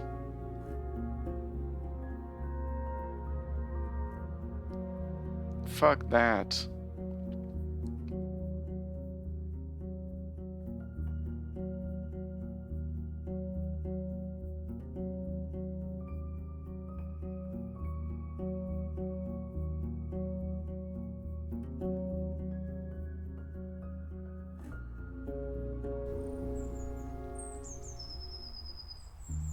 Let's do a proper save.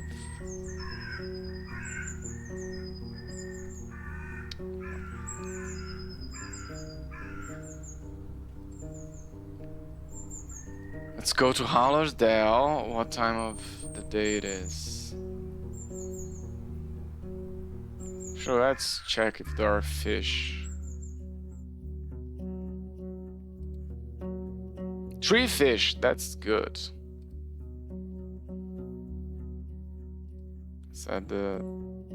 Now let's see if traveling from here to there, if it's still gonna treat it as the first time of me going there.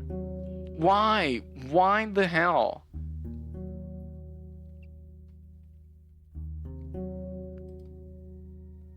I can't believe I finally got the cure. And the game won't allow me to use because it's broken. That's so annoying. Fish, step away. Fish trap, step away.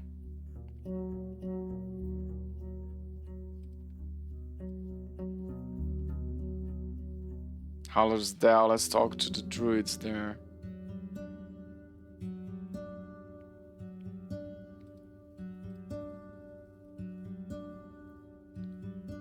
The druidess. I show her the seed of beholder. Few of the elders gasp and help his eyes widen. She reaches for the fruit but stops herself from grabbing it. It does not belong to you, she whispers, tightening her finger around her staff. Give it back. Her blue eyes seem much brighter, like lightning crossing a storm. Spirits of our swamp may bear only one seed each year. It helps our oat. Sick and weak. This near toy, near thing for a traveler to keep for themselves. I don't want to keep, I want to use it.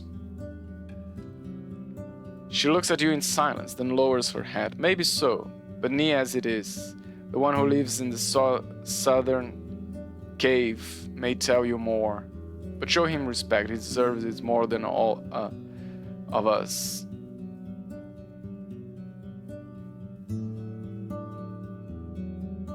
Why do you think it belongs to you, Grilson?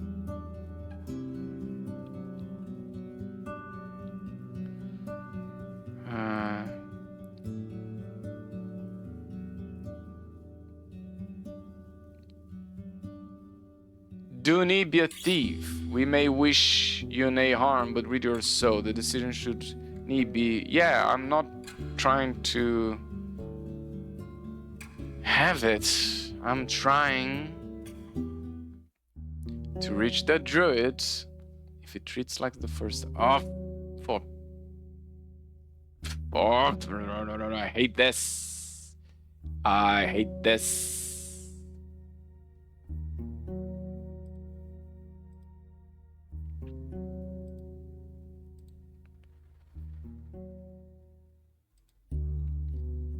Maybe if I sleep.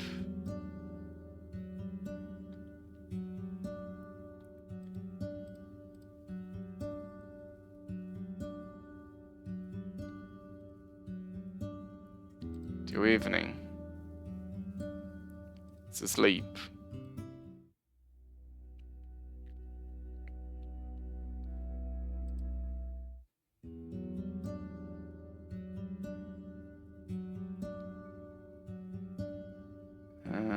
Let's leave the square. Let's travel.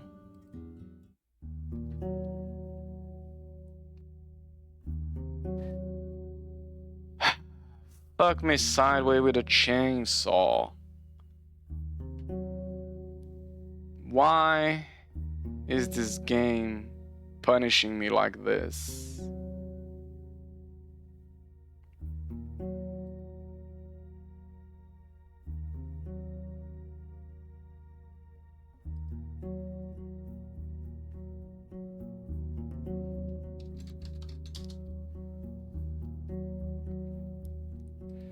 Me.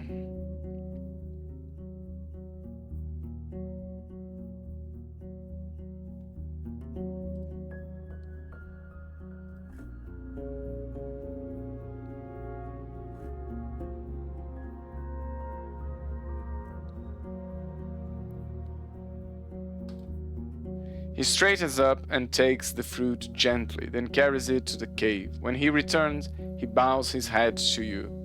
I'm astonished, traveler, I am. It must have taken a lot, but we are almost done with it. Return to me once you're ready to take me to Old Pagos and back. But need later than the early afternoon. I may help us push away the wild animals, but I'll be too weak to protect us from the creatures of the night. We need maybe even 6 hours. We have the whole day. Let's go now. Without a word, he walks through the metal door and leaves you alone for a few minutes. Once he returns, he holds a red staff and a linen bag, which he gives to you. A mote, you carry it. He states matter-of-factly, he's changed into similar pants and a tunic, but their greens, blues, and reds are lively. You don't see any stitches or patches. Still, he looks like an old commandant, not a priest. As you lead Agro down the path, there isn't much of an opportunity to speak with the old druids. He looks around, observes the plants and the sky, but hardly ever glances towards you, and never for long enough to have a chance to read your lips.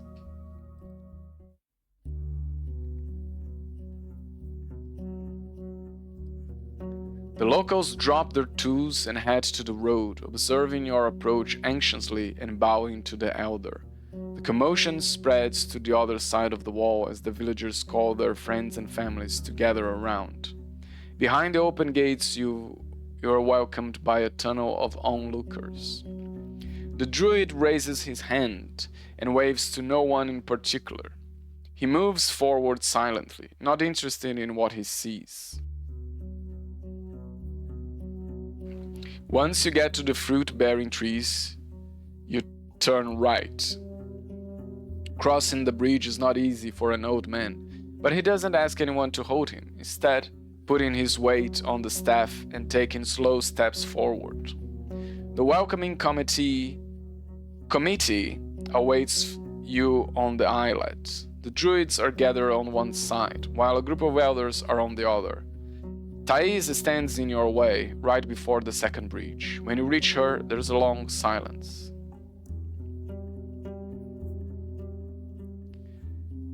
Yeah, let us be. What we do here is unrelated to you. The mayor's eyes are filled with anger, yet her tone remains calm. We do not wish to bother any of you. Quite the opposite, Roadwarden. This is a great day for our village. The forest speaker has visited us again. After so many years, I hope the news you are bringing are delightful.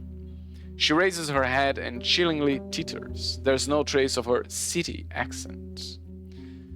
The elder's tone is both firm and polite. I have any more words for any of you. If there had been another path I could take, I would. He looks around slowly, observing the nearby faces. I'm glad to see you in good health. This place does need me. And thanks to evil, I can reach the people in great misfortune. He puts his free hand on your shoulder. The pale leader of the local druids stepped forward, with fingers clenched around her staff. Beholder has been awoken. Our people have the right to see its seed. You're robbing us of a fruit for which we've been waiting since spring. Her cadence is undistinguishable from your companions, and you notice their staff have an identical length.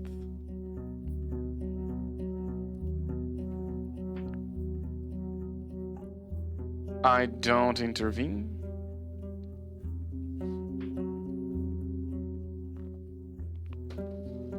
You know what? I will intervene. I will be a pain in their ass, because I failed White Marshes. I'm not gonna fail Old Pagos. It belongs to me. I've made a sacrifice. I get to decide. And this stranger has chosen what none of you is brave enough to do. The man sounds like a disappointed teacher, and you realize he has heard the druida's voice without looking at her lips. Eva, you, Elpis. He points at the pale druidas with his staff. His hand is shaking. To think you would dare to claim our holy totem as your belonging. Your soul is marked with corruption. He looks around. You who believe you deserve the seed do not understand who you are, how lost you are. He moves his staff around, pointing at various faces. Yeah, old man, read them. He wants to move forward, but the mare puts hands on her sides. In her eyes, you see an unfamiliar glimpse of fear. You've already eaten the seed once, O speaker. Do not make us use force.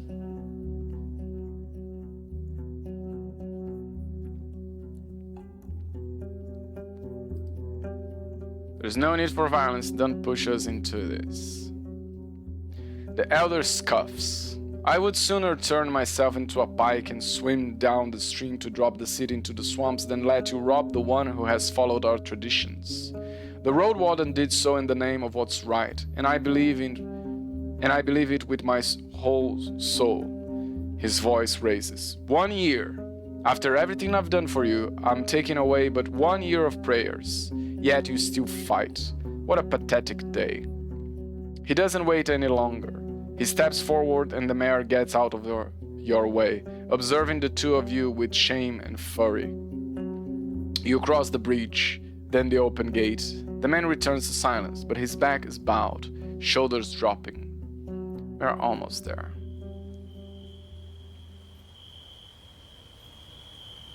The man stops near the clearing and leans on his staff, contemplating the clearing silently. When I was but a brat, Neaboth was streamed without a greater purpose, ne only for humans, both for the trees and land. Pinching the spirits was a misdeed. He turns to you, observing your lips. I've heard tales of great sages, from before the days of the emperors, who restored such lands with a single spell, brought them back to life, helped us find forgiveness, the right path. And where are these sages now?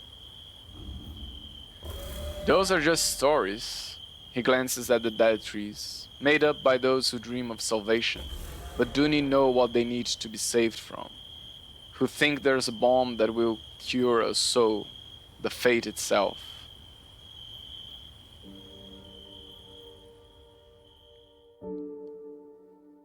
The hills are bright and colorful. The tall grasses and flowers dance with the wind, unaware of the countless grasshoppers, butterflies, and mice that romp and prey among them. Dark green birds are circling above the walls and cliffs, arguing in tongues unknown to humans. With every breath, you take in the summer in its dusk, the drying ground, and the promise of rainfalls, as well as the pinching smoke coming from the funeral pyre set in the center of the village, cutting the horizon like a column weaved from shadows. As time goes on, the old man's walk in peace slows down, observing the lands around you with great interest. His keen eyes stop on trees, bushes, and flowers, though it's the crops on the plateau that make him stop for a bit. After a minute or two, he speaks. The plants wants to fall. They need more than 2 rains. The farmers need to come out right after dawn. He doesn't look at your lips, just turns around and approaches the second ascent, once again slowing down to climb it without your help. The man awaits at the gate and reaches out to you. You give him the bag that he gave you back at his shelter. You do not have to stay away, but it will need be pleasant, he sighs. I'll come out soon and we'll leave this place right away. The village may be cured, but that doesn't mean that the plague is cleansed. You can still be infected. He raised his red staff and uses it to knock on the gate. You don't wait long for the dark-eyed woman to open the peephole. This time, there are not that many people around her. Let me in, says the druid. The peephole closes right away. After a few loud minutes of moving the wooden bars, the gate opens slightly. You have a couple of moments to look around. The few buildings you notice are unlike anything you've seen in this province, made of materials that resemble the rock faces seen on this very hill, with tiled roofs and stone walls. I stay near the gate. You hear footsteps, voices, crying, heavy objects that are moved around. For a couple of moments everything calms down, but then a sudden wind strikes you, pushing you away from the wall. Your skin tingles, then your shell convulses. Your stomach hurts, you want to spit out something that you can't comprehend, like a dragon with a breath of pestilence. The feeling stops suddenly. You wipe the sweat from your forehead, feeling a weird relaxation in your limbs, a lethargy under your control. Something you'd feel after long training or a day of hard work. You take a deep breath, and the wood, stone, smoke, ground, and grass spark a new sensation in your nose. Some sort of sharpness that you hadn't perceived before. Only now do you notice that the gate is open, and that the old man is right next to you, kneeling, leaning forward, breathing heavily. He opens his bag, pulling out the weird fruit that you gave him. With shaking hands, he detaches the first slice of its skin, but before you take a good look at it, it turns into a gray powder and slips through the man's finger. The rest of the fruit follows its example, covering the soil with an ash-like dust. The thing that remains resembles yet another fruit, or a cherry-sized seed levitating in the middle of a floral ribcage. The man observes it for a few breaths, then reaches for it with 2 fingers, squishing it softly and puts it into his mouth. During the next minute he gets up, grins at you, dusts off his knees, and takes a few steps forward, which turn into dance-like skipping. He then descends from the hill without a word. You hear the joyful calls of the villagers, their hysterical laughter and names screamed at the sky, welcoming those that have awoken after a long dream.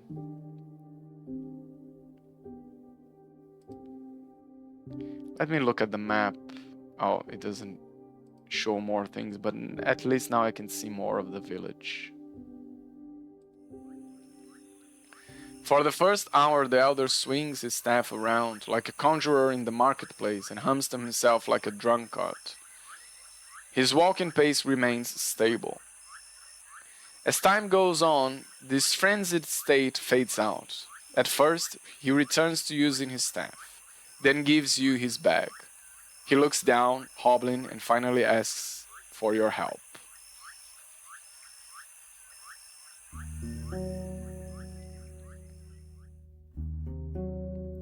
You help the man dismount, realizing how light he actually is. Holding your shoulder, he points at the bench near the spring. You help him sit down and place his staff and bag nearby. He's smiling, covered by sunbeams, stretching out his legs, leaning back to rest on the warm rocks. "We've done a good job," he says quietly but clearly. "Now all we can do is hope they'll stop cutting down the trees before the wild creatures push them into the sea." After a moment, he opens his eyes and looks at your lips. "Thank you for your assistance." "And I thank you. This is one of those strange things that makes us different from so many creatures. We may not belong to a single pack, yet we've joined our strengths, pursued the same goals." He looks at his small garden. "Save the lives of others just because we could. Our souls do make me wonder." He sighs. "I want to get some sleep. If you need anything before you leave, now is the time."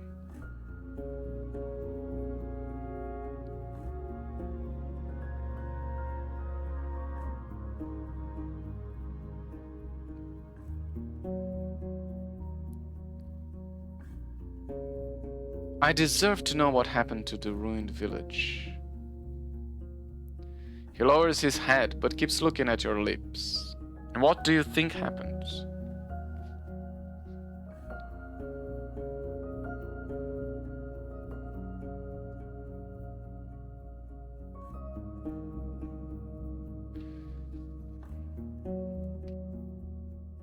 "What do I think it happened? Ruined village. 10 years ago.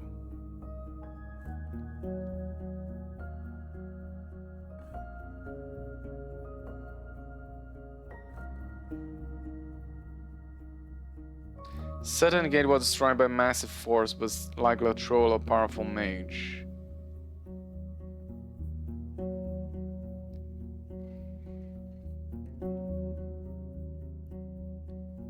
Was attacked by beasts, then finished off by humans. Was destroyed during the wrath of the herds.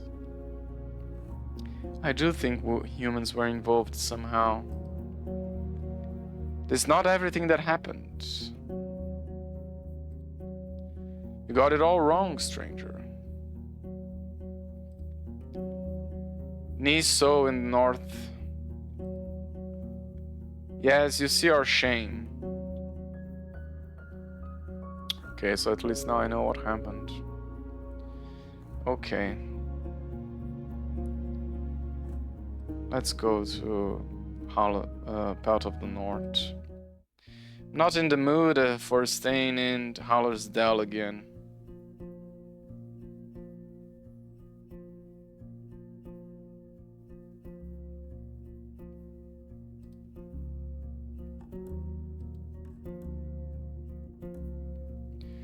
Okay, it's been another hour. I will take another break. There's only 3 days left. The next part is gonna be the end of the game. Let's see what I accomplished. I failed White Marshes, but I at least saved Old Pagos. And I cleared the road. The roads are safer now.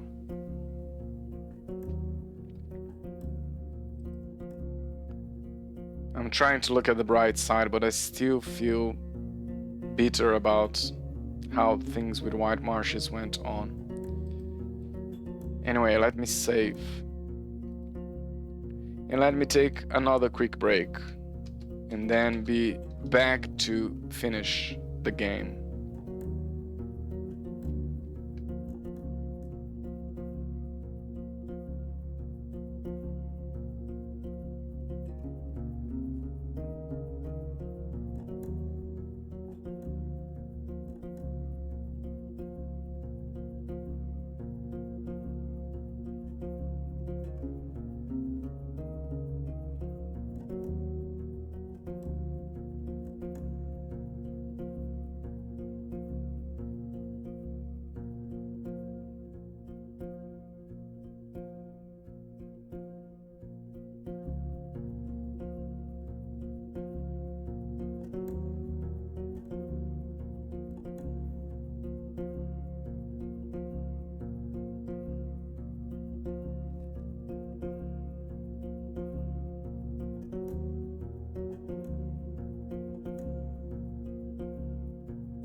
Okay, I am back for the last stretch of the game.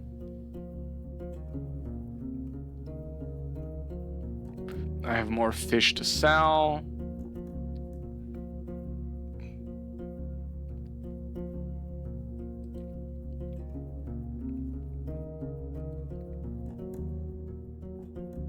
I speak to the bandits.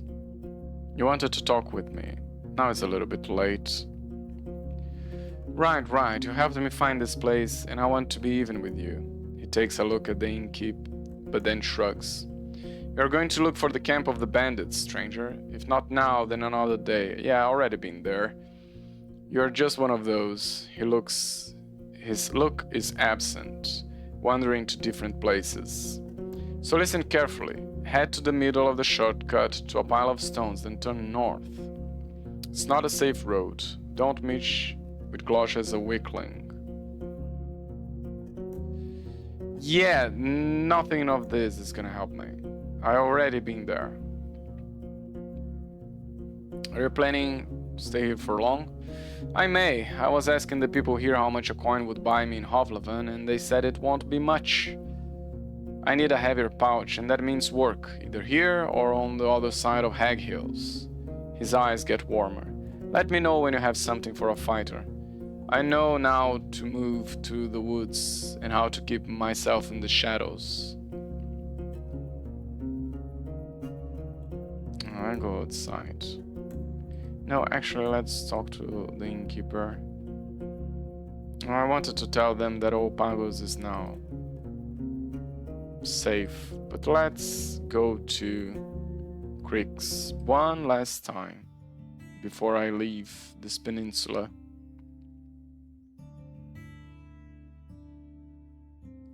I've helped to clear the plague from Old Pagos. It may not be a safe place, but it will survive.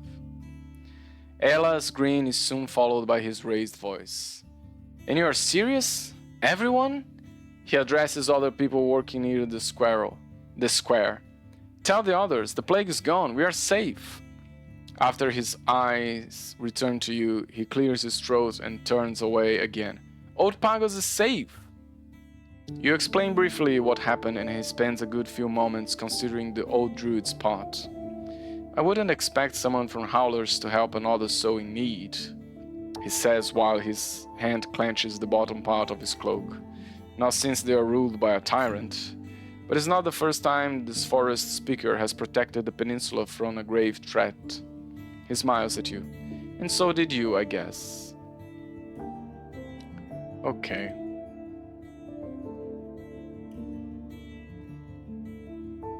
Eight hours. Let's stop at Foggy's. Tell the news. People still don't trust me.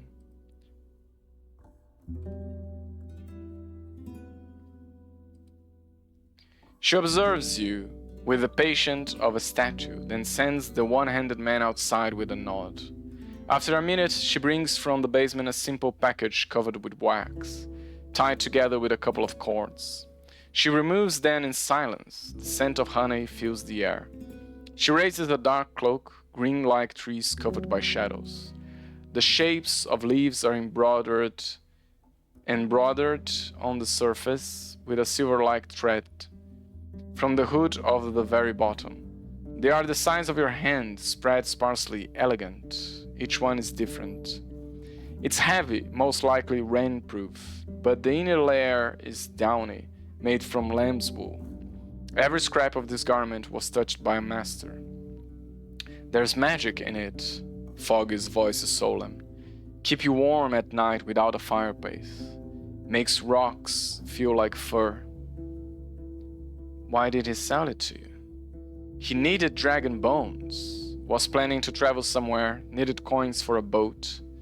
She folds the cloak and packs it again, tying the cords with her thoughts. I told him to look for it in Gale Rocks. You wait for her to go on, but she changes the topic. I wanted to sell it for 50 dragons, but if you are interested, we'll see. I won't ask for a fortune from a friend. Where was he heading, Foggy? I told you everything I know, love. She holds the package with her elbow. Take it from here on your own. Oh, I don't have enough to buy that cloak. I really want that cloak. Can I sell you something? No.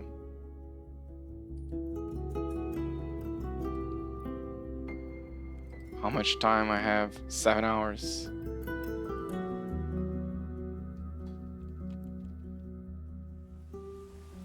Can I find where Astarion went?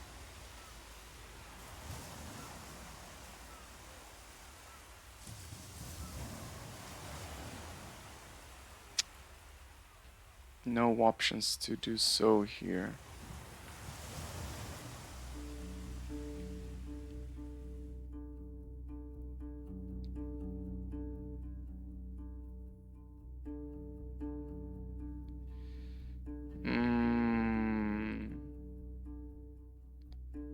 Find the Roadwarden.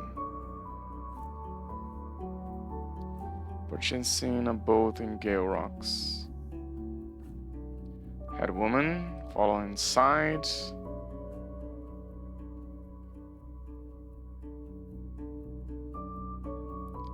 I've helped cure the plague of Old Pagos. What do you mean, cure the plague? She keeps her voice low, but the spark in her violet eyes betrays her utter shock. She clears her throat and rests her elbows on the deck. Were they just getting cold?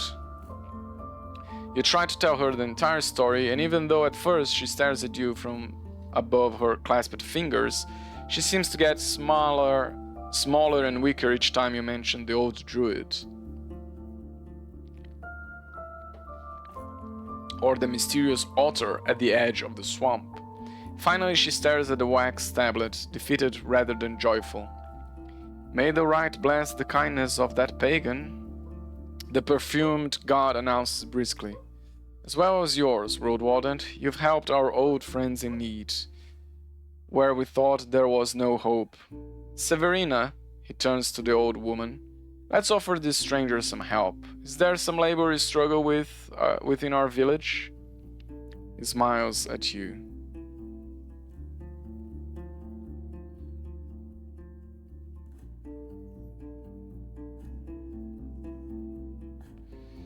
I may be in need of a boat one day.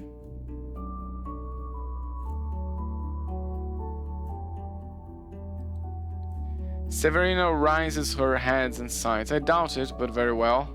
I'll speak with Navika, the boat maker. Yes, on most days she works with the carpenters on the western bank. Great. About the lost merchants.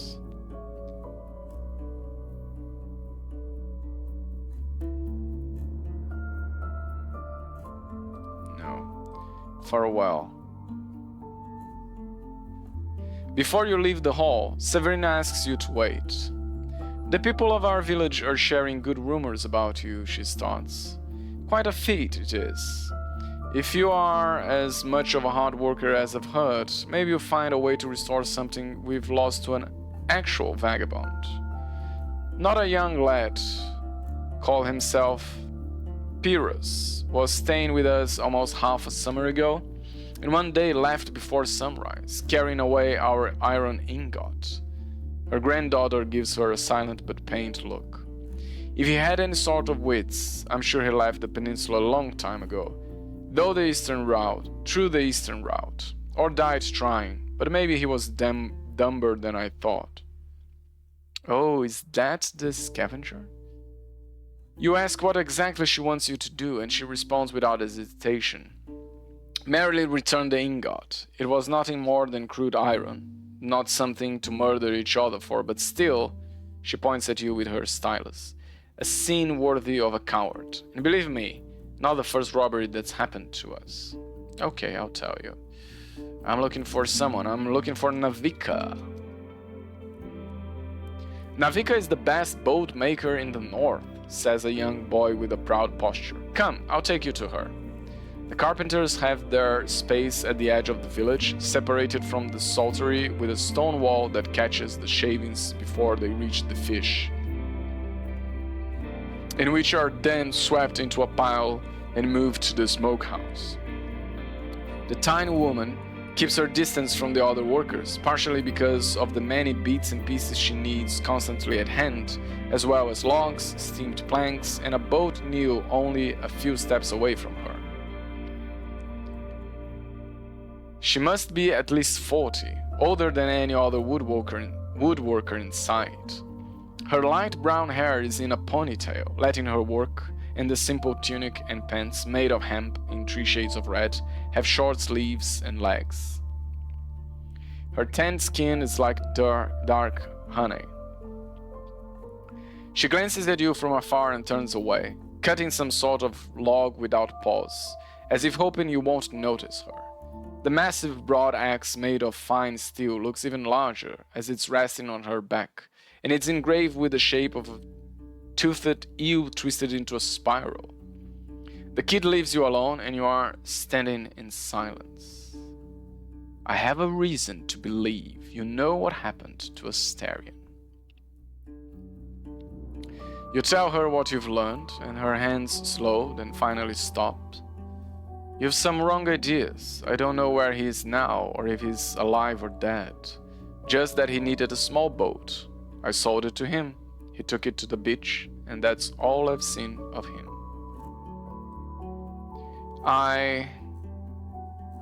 She pauses and scowls at you. Yep, that's what I'm saying. You are lying to me. Yep, I make boats.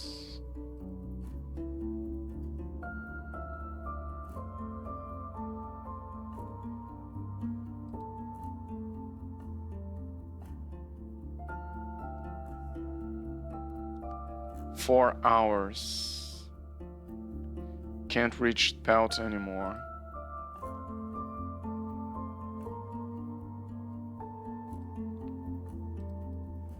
Let's ask the fishermen.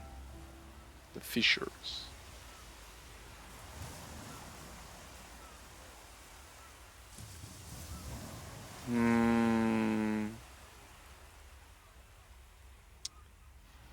Yeah, you don't give me good options.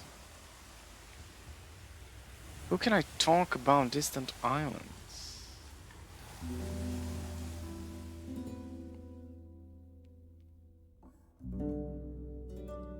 Let's sleep.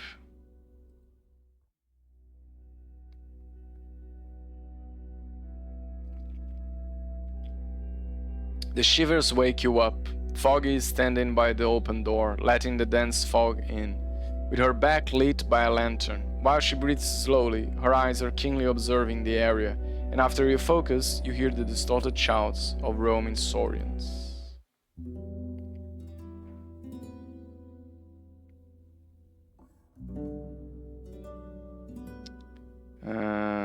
I need to eat.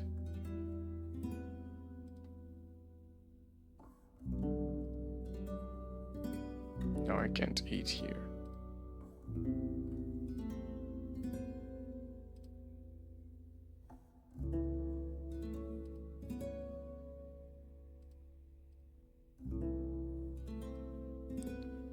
Perfect.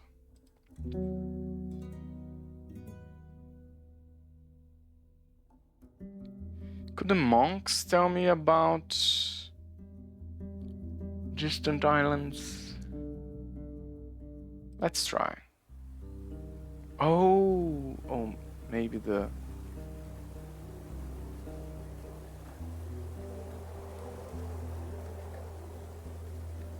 Just news from Old Pagos. Flinches as doubt and distrust replace his look of surprise. Yeah, they're not gonna be pleased to know that I helped an elder druid from Hallorsdale recover his strength. He held the people of Old Pagos. With a bit of luck, the wellness won't return. He looks at Decima, not sure how to react, but her wide-open eyes don't help him much. He reaches out to you with an open palm of his bandaged hand. His fingers are flinching. Will you wait here? I'll gather our order. We'd be honored to hear the entire story. For a moment, he sounds exactly like the tribe from Old Pagos. Oh, it's gonna guys? Are they gonna be mad that a pagan? Sure, I have time.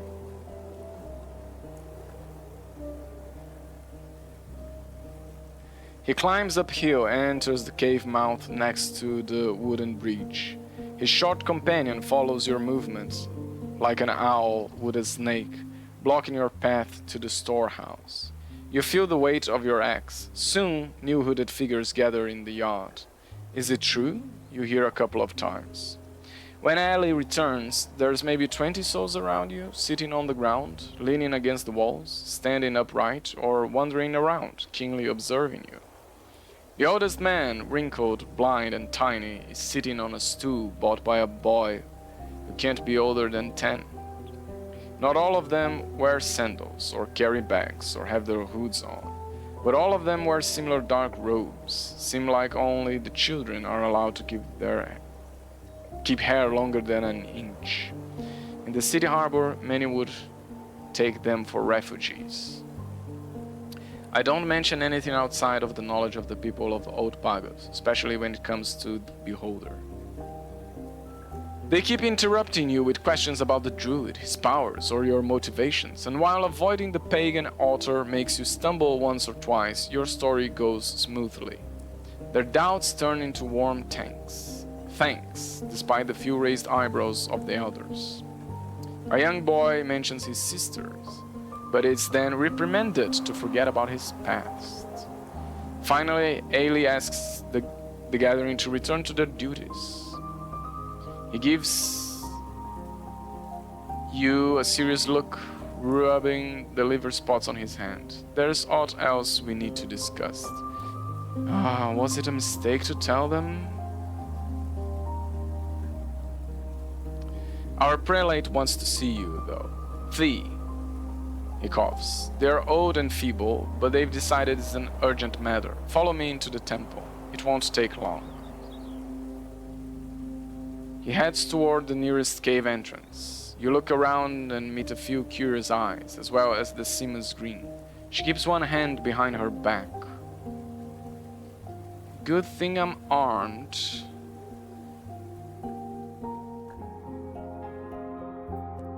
You join Ellie in front of the entrance. You run your eyes over the harsh gray floor, sparsely covered by tufts of grass and mushrooms. Only a few steps separate you from the darkness. Take a wrong step and thou wilt break thy neck. His quiet voice echoes through the corridor. But there are also other sounds reaching you from the depths.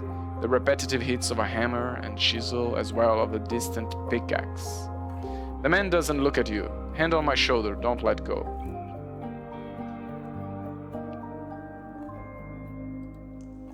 You leave the light behind and your pace slows down. Decima's steps are followed by the sweeping sound of her robe. For a few breaths, your heels hit the solid rock, then move onto wooden logs. The echo of the occasional creaks is worthy of a wraith. Your gasp as well when you stumble over a rope, but Alice's confident hand saves you from falling to the floor. After a minute or two, you get used to the scent of soggy beans. The gentle draft makes you think of a stream, and you focus your ears. The hum of water is weak, but once noticed, unmistakable. Counting your steps leads you to nothing. You don't make any sharp turns, following the rounded corridors. At one point, the monk grabs your free finger and makes you touch the smooth wall. Watch your steps. You hear the hoarse whisper, then walk down the stairs carefully. Another minute goes by and it happens again, then again. Almost there, Ellie stops in place. You recognize the sound of him opening his bag. He turns your hand around, palms up, and covers it with cold, soft balm. Put it on your eyelids. His voice is confident. It will help, but not for long. Don't walk away. You rub your eyelids, catching the scent of snow and tallow candles. What's happening here? Whoa. For a few heartbeats, the brightness is overwhelming, even after you cover your eyes. But the sensation fades away. Everything around you turns gray. The walls, your companions, even your very skin are now monuments made of ash. The hollow mountain has the shape of a cone. You step back away from the edge of the narrow wooden platform, only to then approach it and look down. The magic bomb is strong. It allows you to spot maybe 24 layers of scaffolding. You spot another hooded figure, a couple of floors below you. Holds the chisel against the wall, hitting it with the hammer. The confident hands maintain the tiring rhythm. You can't tell their age, but the cuts are deep. They are leathers, larger than your hand, and some of them are filled with old, dry paint. Although to you, like everything else, it looks grey. Read it out loud. You hear a voice coming from your left, not much louder than the distant humming of water. I look toward the one who speaks. I don't know how. Few travelers can. Their voice starts with a dying breath, but then shifts, resembling an oration delivered by a priest.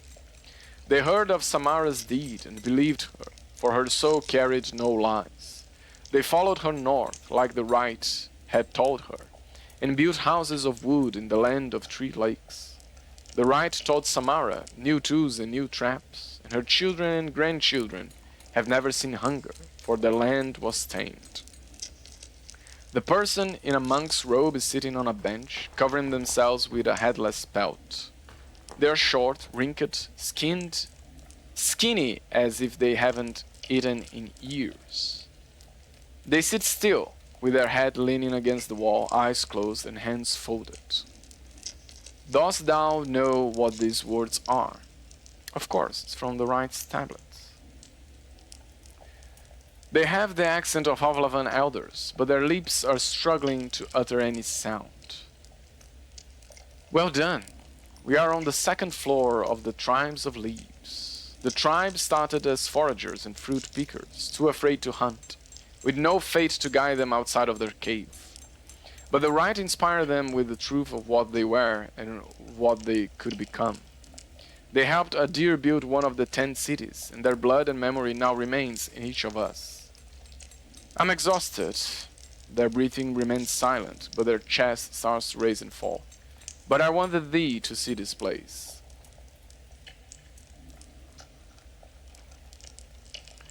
One day these walls will hold all of Rite's tablets. Maybe in 5 years, maybe in 25. These ancient caves used to be covered by painted hands and beasts, but we scrapped the walls clean, giving way to the truth. Oh, great. Colonization, wiping natives' history.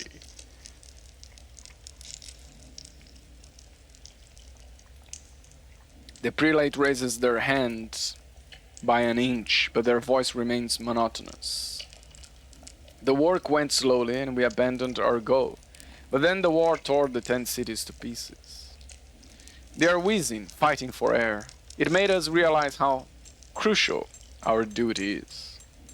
The parchment will burn, the wood covers will rot, the golden plates will be stolen. But these caves lasted for more generations than we can count. They will outlast every page, every teacher. They raised their voice. The librarian in stone will be here, ready to teach our offspring. The final stronghold of the truth. As long as there's one soul who can read the Adir's tongue, there will be hope.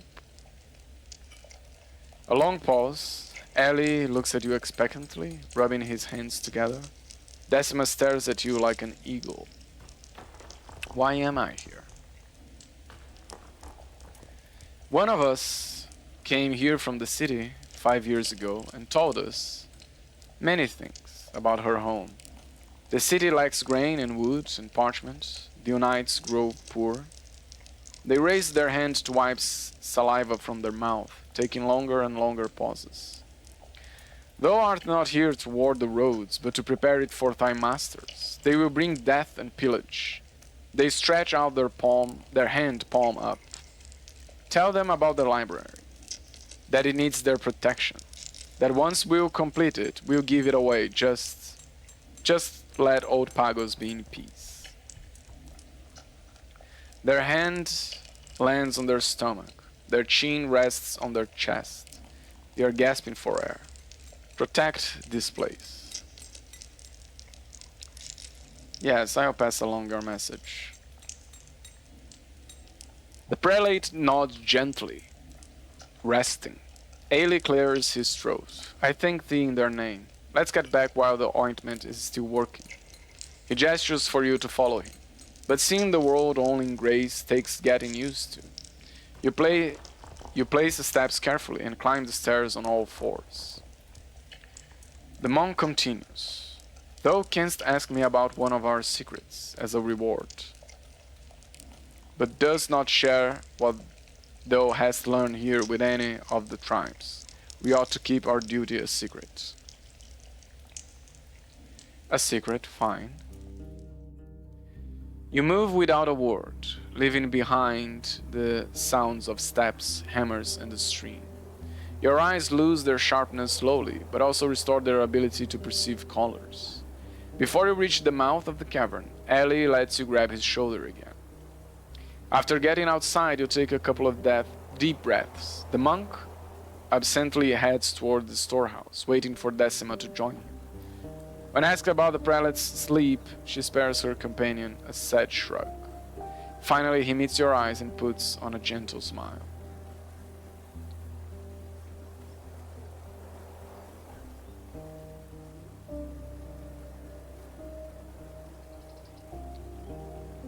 I want to collect my reward, the secret.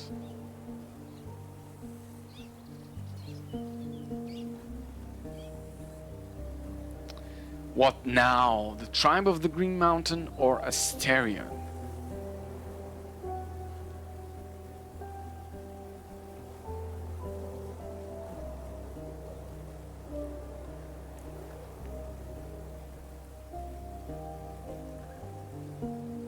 Asterion went to boat. Asterion found the tribe of the Green Mountain. So I think both questions lead to the same answer. Lead to Asterion.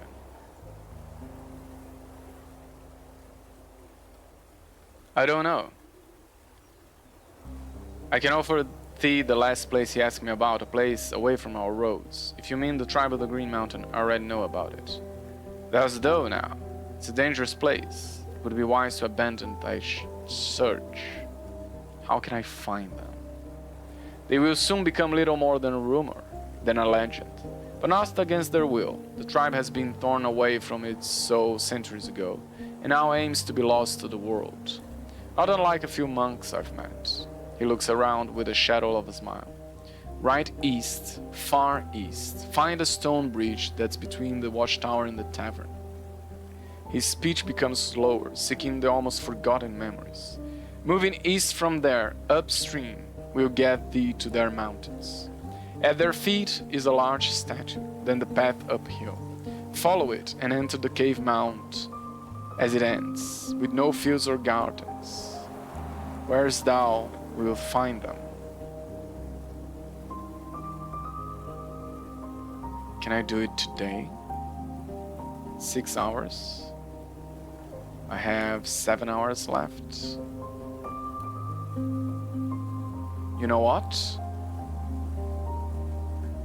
I will risk it. Because I want to find them. I only have 2 days left. Let's go.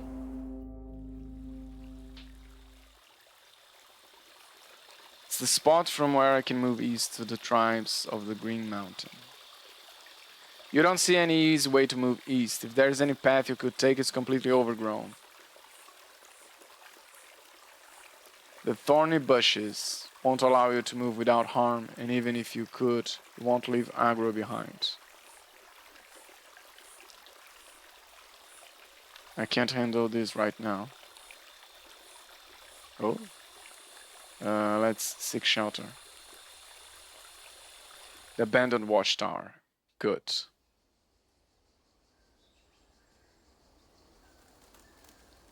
Let's sleep here.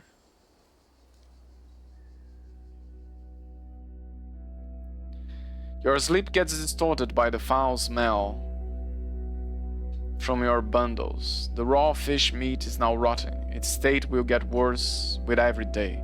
But even now you struggle to imagine that you could continue your journey with this smell around. It's the last day of your journey. You feel it in your muscles. After a good winter of rest, you could become quite a rider. Tomorrow morning, I'll head to Tulia.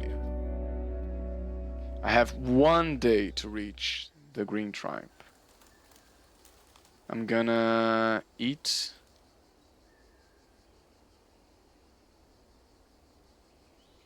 Do a quick save. Travel.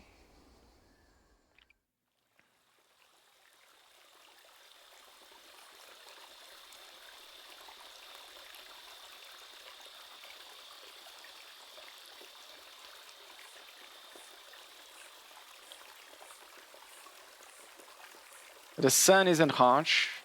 As long as no beasts are going to bother you, you can expect a fair bit of carefree labor. The thick gloves allow you to move or clean the thorny branches. You push the plants away, then cut right above the ground.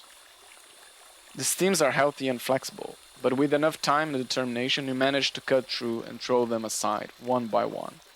After a few hours, you feel hungry, but at least you reach the game trail. I pack my things and prepare for the rest of the journey. But I'm gonna eat a little bit first. Oh, I can't use it right now. Fine.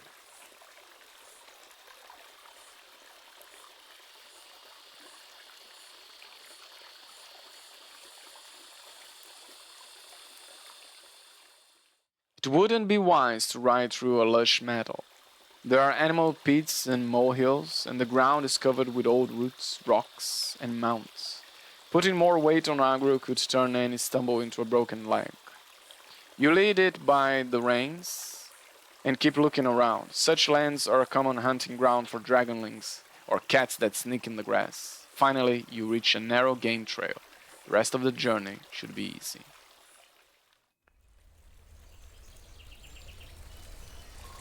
The trail turns into a wider path and leads you to a rocky hill. Aggro clenches its thirst, so you fill up your water skin. The trees by the road still bear signs of past streaming, giving shadow to old herbal patches now overgrown. The vegetables were dug out by rabbits, and the apples on the ground are already rotten. You glance at the cave's entrance and let out a sigh at the sight of bone.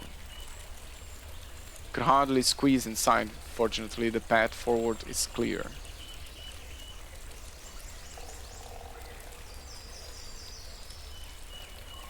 I will eat something first.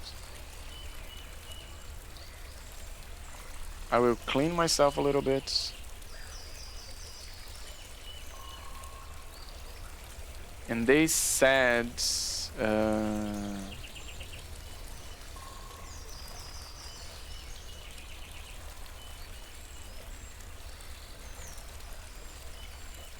what did they say? Where is archive?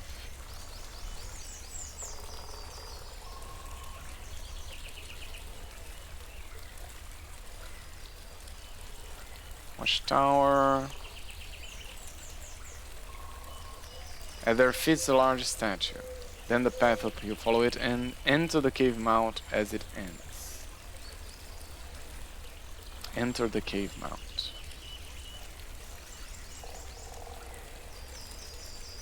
You prepare a torch, the rope, your gloves. You can't get too far away without putting aggro in danger, so you don't take any food. Should be able to squeeze in.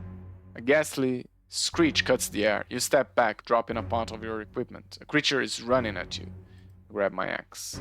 The monster looks like a furless, gray, wrinkled human with stunning long limbs. You see its bones, as if the skin hardly contains the guts. In the blinking of an eye, it squeezes through the entrance, bending in ways that seem impossible to you. It's a corpse eater.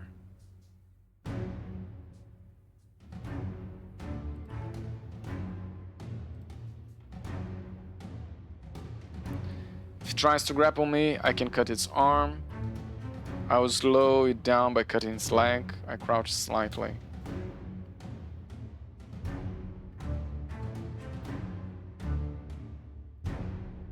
Jump away and take a wide swing. I need to cut deeply. Doesn't matter where. The creature jumps at you right away, with arms and legs spread out in a little hug, and you are too slow to react. Its arms cling to your own, pushing them along your sides. The legs clutch at your hips. You barely stand straight as it instantly tears through the gamson on your back with its claws. Terrible stench doesn't help you one bit.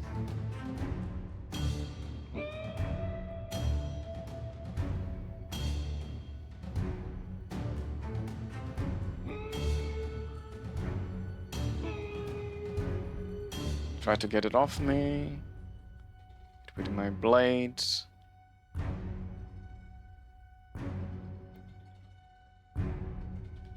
Hit it with my blade. Oh!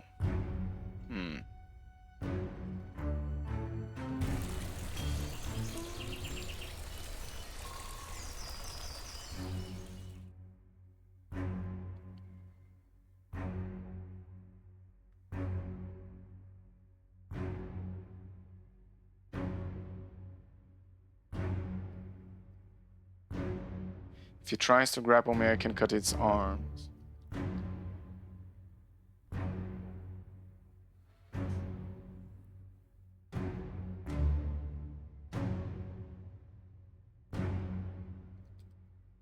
Ugh.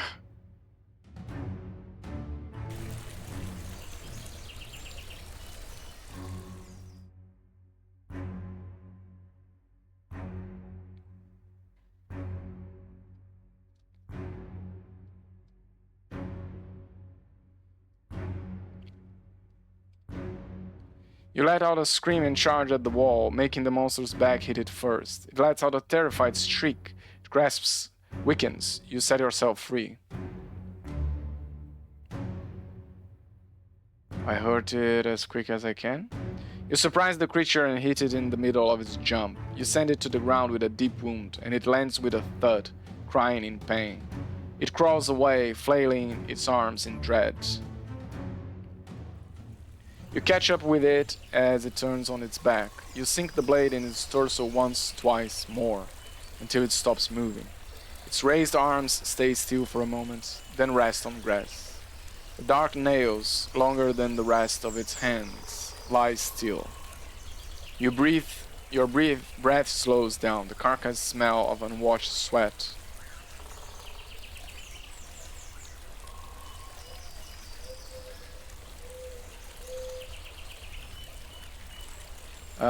Take a closer look at the corpse. The gray, wrinkled skin resembles that of an old human, but it's hairless and clings tautly to the bones, especially the ribs. The torso is short, rectangular. The large eyes and long limbs resemble no other monsters you've seen, not even an ape. You consider cutting the shell further, but you don't know where to start. You've never seen someone owning a gull's trophy while putting it into a stew would poison an entire tavern. The red stained grass stinks like rotten eggs. You could collect some of the warm fluid. It's rare and may be valuable to an unusual soul.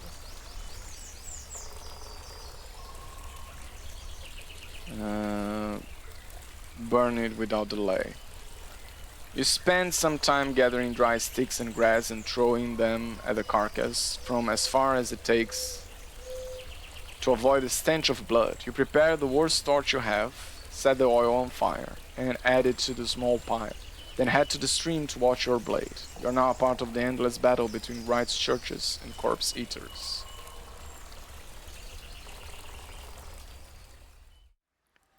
The ceiling's short, but you can stand upright. The corridors lead to deeper parts of the flooded chamber, but unlike the corpse eater, you can't squeeze through them. You spot no human skulls or limbs among the bones, even though there are scraps of old, moldering pants and tunics, as well as some odds and ends that belong to victims. A comb, an old wooden club, a hood, a leather belt. Thankfully, the corpse eater has cleaned up every scrap of flesh, so there's no stench of rotting meat.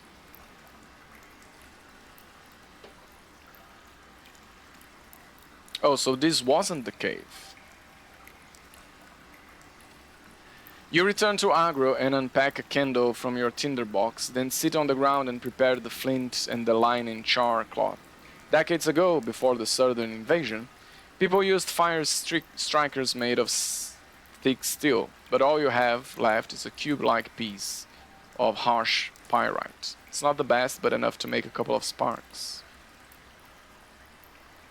You put on your gloves and look underneath the remains, then into the corners. Your patience is rewarded once you spot a glitter in one of the pools. You pull it closer with a stick and find a knife with a broken blade made of steel. It carries no sign of rust yet. You consider throwing it away, but the handle is made of polished bone that was engraved with shapes of creepers and flowers. You think about your conversation with Odoshia. This could have belonged to Atmon, and is likely still worth a coin or two. I take it outside.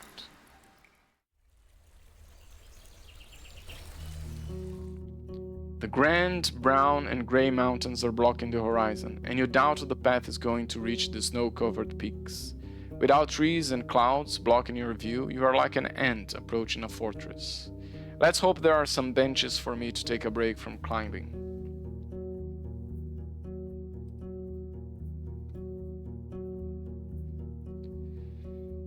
The unbodied keeper of the garden is standing still, with a dark cloak on their shoulder and an eyeless face observing the woodlands. Their club, more than 3 times as tall as you are, is made of a single piece of rock and could squash you by simply collapsing, without anyone's will.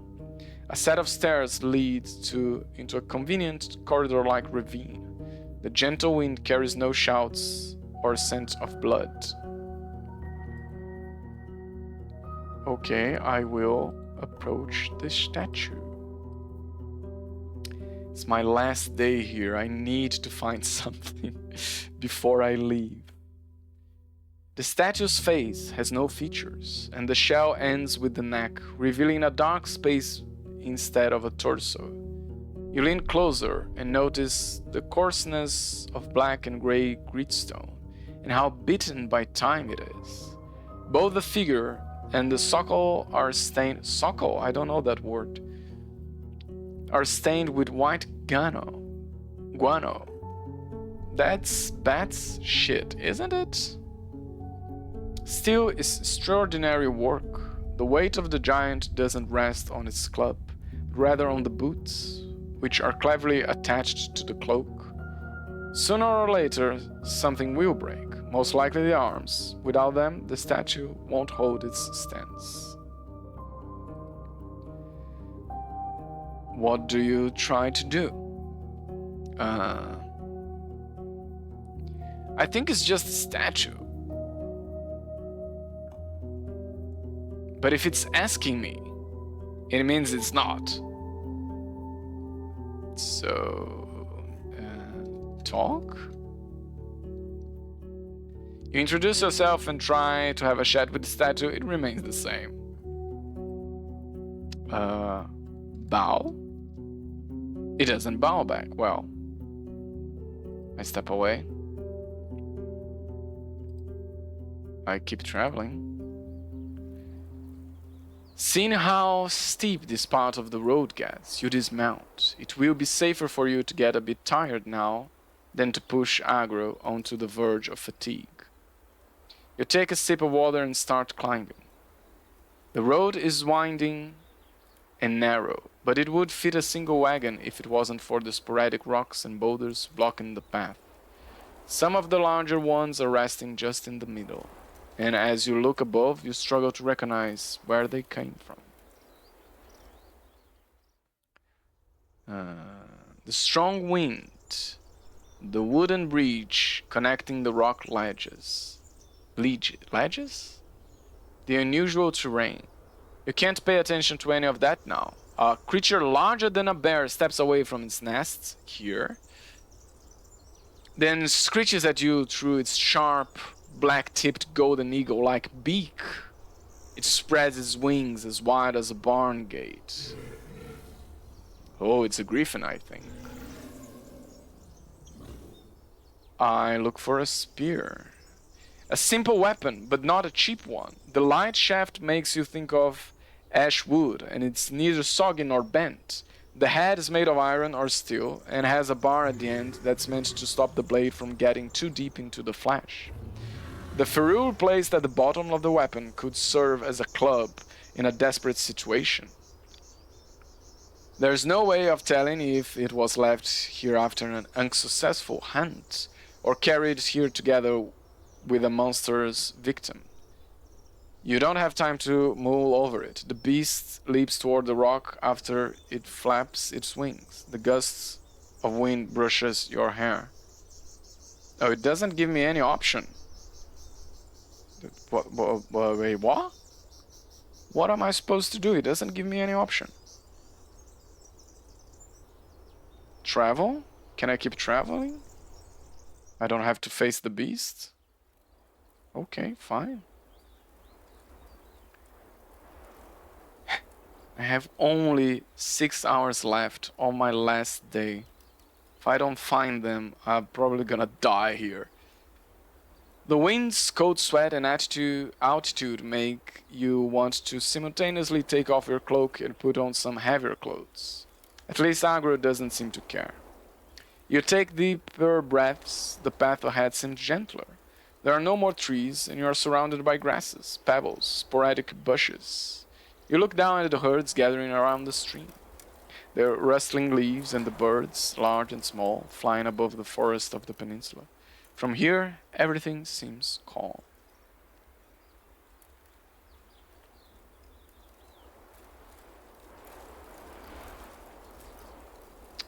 Too bad most people will never catch such a view.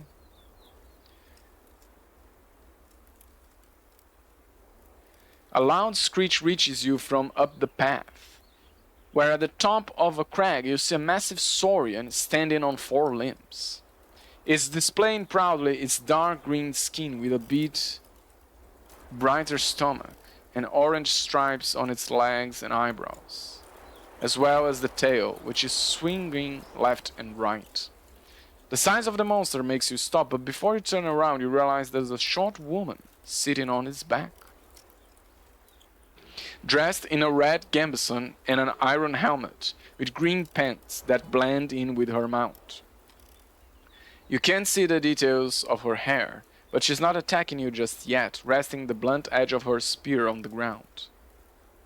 Her other hand holds the reins, attached to a bridle put on the monster's head, cramping its wide mouth. She raises her weapon in a greeting and speaks in a language that you've only heard used among the elders raised in distant villages. The old speech is almost forgotten outside of the most remote pagan tribes. All I have left is the city tongue. I can't understand you.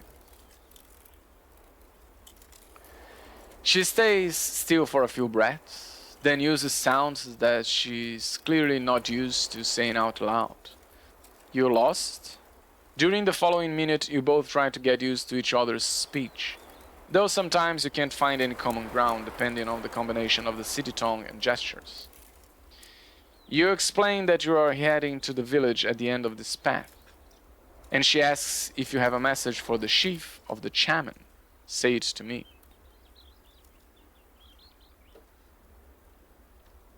Well, I have only one option.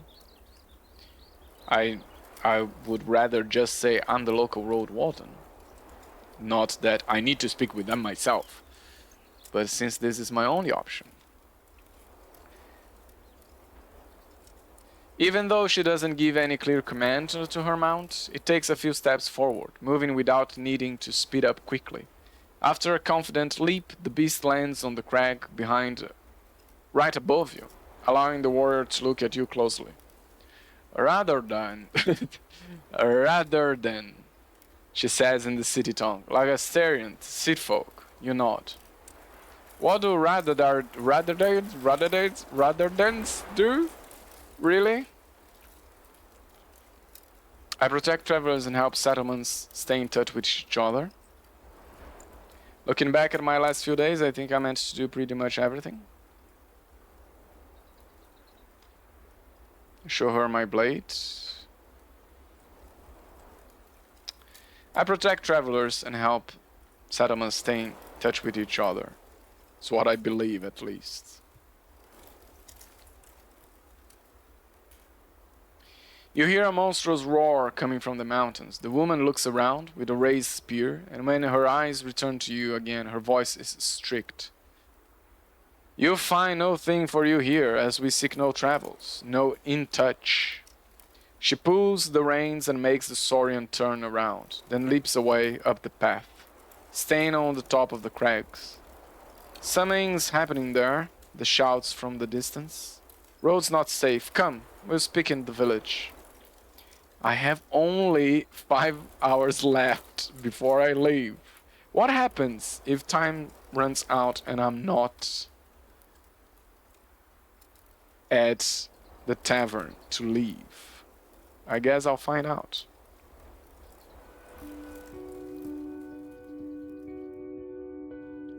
You ride through the corridor of rock faces led by the jumping Saurian. The woman in a helmet blows a large horn, longer and thinner than a ram's, with enough power to cause an avalanche, and once you reach the massive wooden gate blocking the path, it's already open. The few people you've seen so far are well equipped, wearing heavy jackets, shields, and steel weapons, though some of them seem a bit old. Your surroundings get more spacious, with small garden patches and stone sheds on both sides of the path. Riding by the onlookers, you enter a trot, then a walk. The locals pay as much attention to you as to your mount, commenting on your appearance in the old speech. Unlike the gods, the workers are carrying rather simple tools, many of them made of bones or rocks. Their woolen, undyed outfits are appropriate for hard labor, worn and patched up, but also heavy, protecting their owners from the cold mountain winds. The one thing that differentiates them from one another is their headgear. Every person you see is wearing something on their head, mostly ear-covering kerchiefs, vividly dyed with embroidered patterns of leaves, flowers, and gems. They are sea folk, no doubt about it.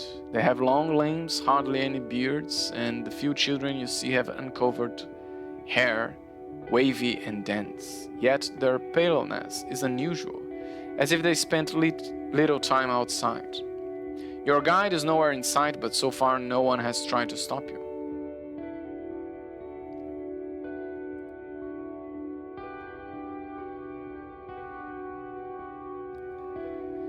She awaits you at the cave mouth, where the teeth and tongue are so distinct you doubt they were shaped so without the villagers' interference.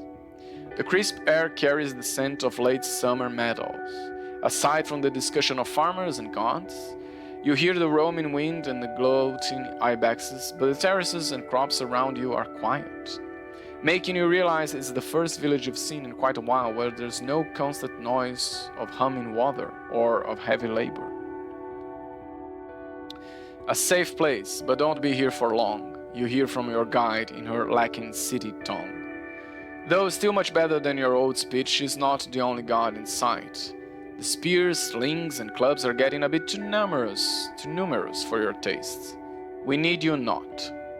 She looks around, but only a few people nod in agreement. Most of them are giving you puzzled looks.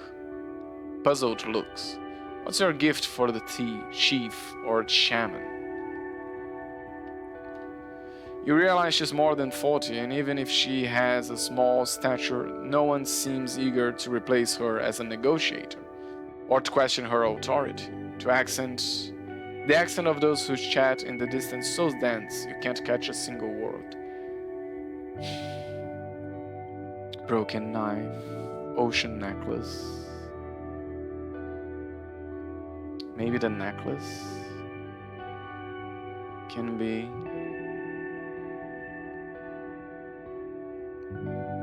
It's the best thing I have for a gift. She lets out a dishonest laugh. Why would you want to see it? Why would they want to see you? She tries to say something you can't understand. And after a few attempts, she picks up a small rock.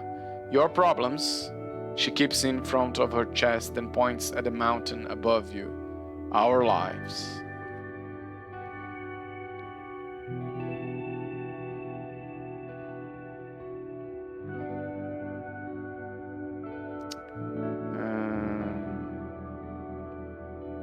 I'm trying to find a few hunters from the villages of creeks.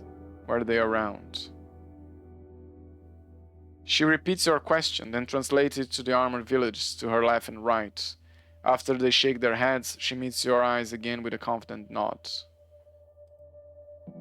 She points at the only thing that her tribe could use. Her neighbors gather around, light-heartedly commenting on one thing you carried onto the mountain.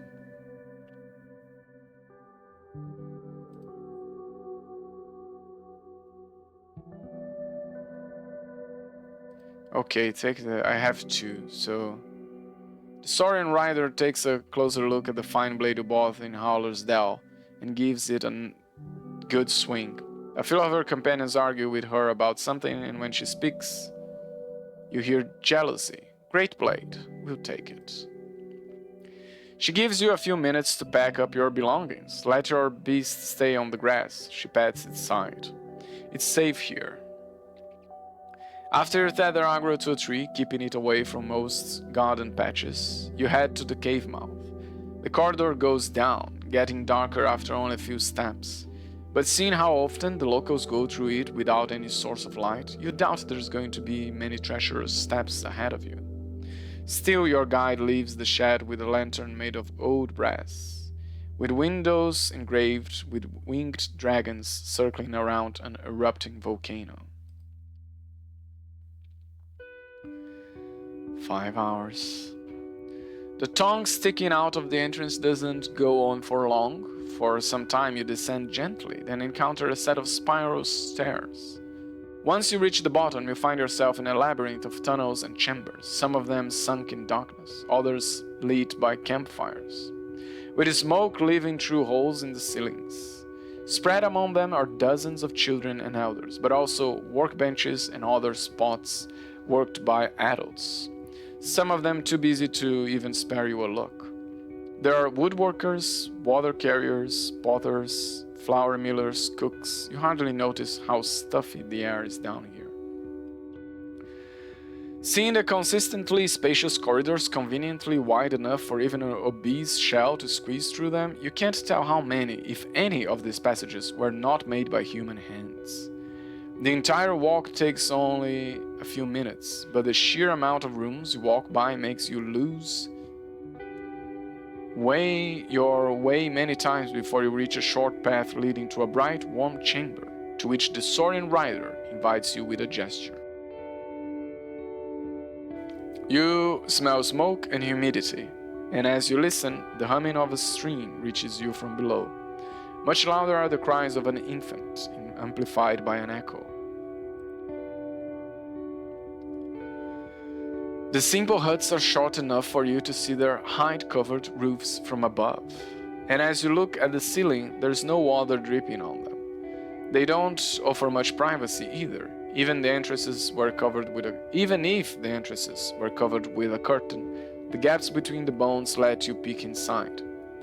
It's as if they one day collapsed here from the surface, losing their purpose, but remaining as a relic of the old way of living. While the huts are only filled with furs and a few pieces of clothing, the chamber is far from empty. A few women, some of them very young, some in their 30s or 40s, are sitting around the campfire, feeding infants or playing with toddlers. There is a man stretching a piece of leather on a tanning rack, and you hear splashes of water coming from a corner. When your eyes land on two people sitting in a circle of wooden stumps, their gaze makes your destination clear. I step closer. Oh, so much text. I'm a little bit tired of reading. They are sitting a few steps away from one another, and as you are invited to sit down, the three of you form a triangle. The air is heavy, but you smell no sweat or dirt, and aside from the crying child, and echoes of distant play and conversations, the dancing lights and cracking woods are no less cozy than an inn in the evening. The man in his 50s is leaning forward, resting his elbows on his thighs, more like a tired god than a distinguished ruler. He's dressed just as heavily as the people you saw on the surface, but the fabric of his clothes is so dark blue that it's almost black. He's barefoot, and you wonder if that's enough to not make him sweat under the layers of wool. His helmet, shield, and sword are resting on the ground. His long gray hair freely surrounds his face, which is covered with wrinkles and scars. Some beast was lucky enough to leave a mark deeper than that. The man's nose is missing, leaving a disfigured hole.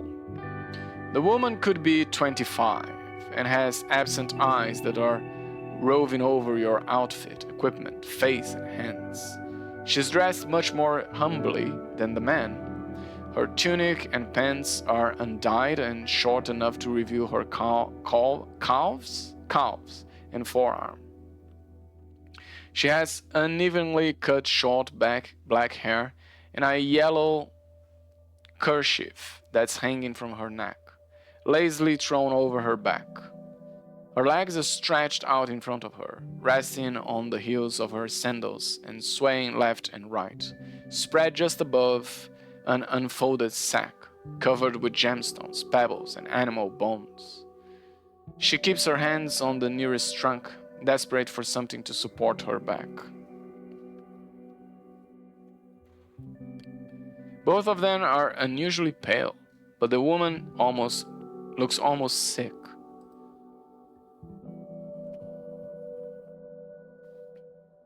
We've heard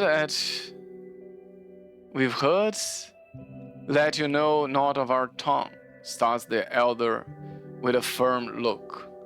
But I've talked with city folk more than I wanted, and our shaman, he looks at the young person in a light outfit.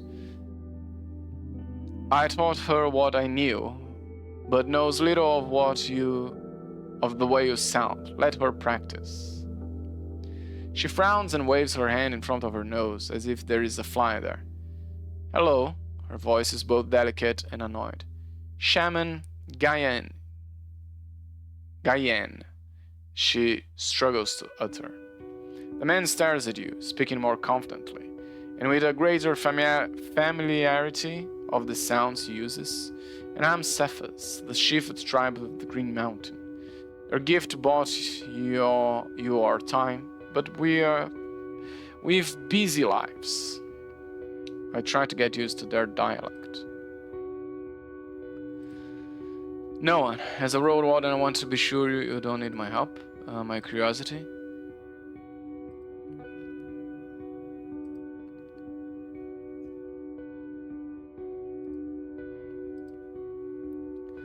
Gayen chuckles and moves one of the orange gems with her foot, firm like a topaz to make you so far. Ask and we will speak.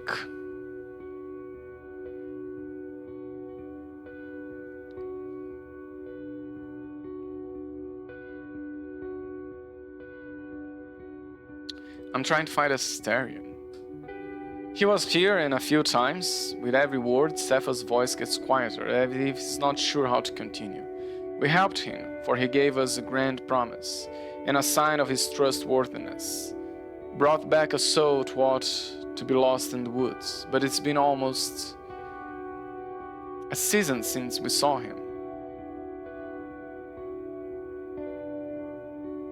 The saurian I saw outside, it used to belong to Asteria, am I right? That's correct. Cepha's approving eyes contrast with the threatening look of his nose, and his voice is warm. Where he was heading, there was no place for a beast that doesn't swim well, so he asked us to look after it. And also, he was afraid of the unicorns. After you mentioned that you doubt having fewer teeth would help someone deal with such a monster, Guyanne chuckles, then bites her lower lip, showing her unusual long canines. You'd like to cut the skin of a spirit of havoc? City folk think the unicorns are but a battering ram. Yet they are their own soul carriers, led by judgment, not anger. They eat grass and shoots, not flesh, and when not with calves, listen to kind tales and prayers. The chief nods. It was wise of him to not take with him a bloodthirsty saurian. It won't learn when to bow, for it trusts only its own muscles and fears. But where did Asterion go? Cephas runs his stern eyes over you to a place that doesn't need yet another city folk. What kind of person is Asterion? A shell lost on its path to nowhere, Guyanne stares into your eyes. So torn by its dreams, a word spoken to no one. She frowns, but doesn't add anything. Yeah, I think that unfortunately I will not accomplish anything in this village, since it's my last day. Let's talk about old Pagos.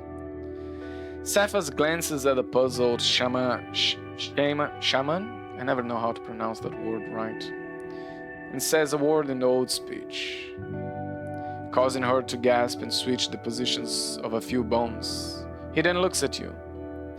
Terrible, but we can do nothing. They have to endure it, and will not risk breathing their air. Guyanne nods in agreement, even though there is sadness to her voice. Souls and tribes come and go, but the woods abide. For 10 years now, we have let the lowlanders keep to themselves.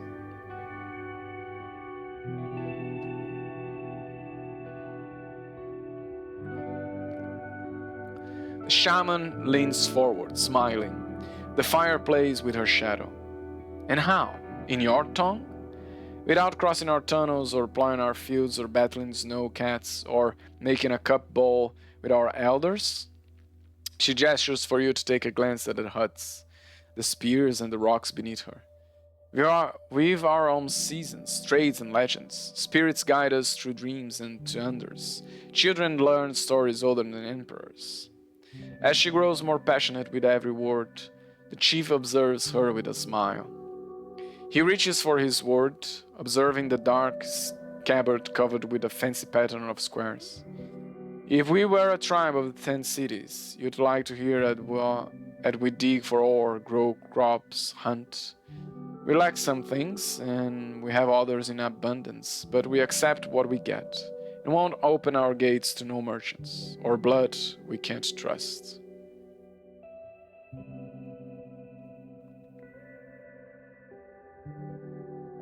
I expected this mountain to be a little bit more green. We are of it, but not on it. Cephas glances at the flames. The Green Mountain is on high islands. Oh, that's where Asterion went. Guyanne's voice becomes melancholic, even though she pauses when she says a few of the more unique words out loud. The volcano in the very center. Around it, our fields were growing like you could in no other soil of the north. Every few lifespans, lava turns to ashes, the woods that it feeds. But these ashes gave birth to the sweetest fruits and heaviest grain. That's where Asterion went.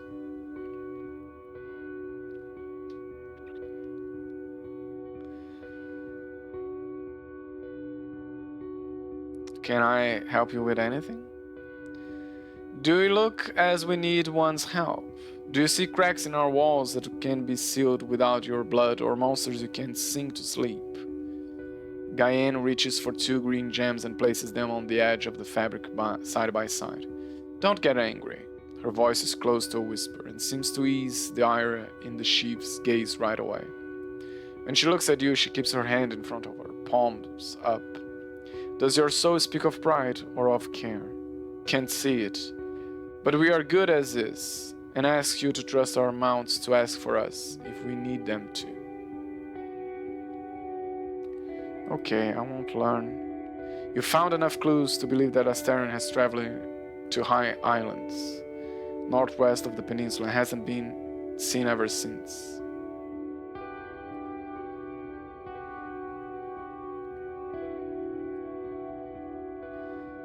I can reach...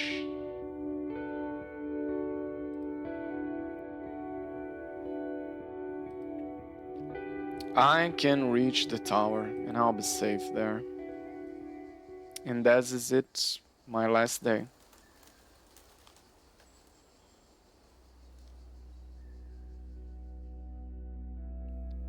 You wake up later than usual, then head to Agro slowly. It's skinnier than on the day you crossed Hag Hills. I'll find Tulia in Pelt. Tulia is waiting for you by the window, having her possessions rolled in orderly bundles and the sword by her side. She greets you with a kind nod. Today's the day, I believe.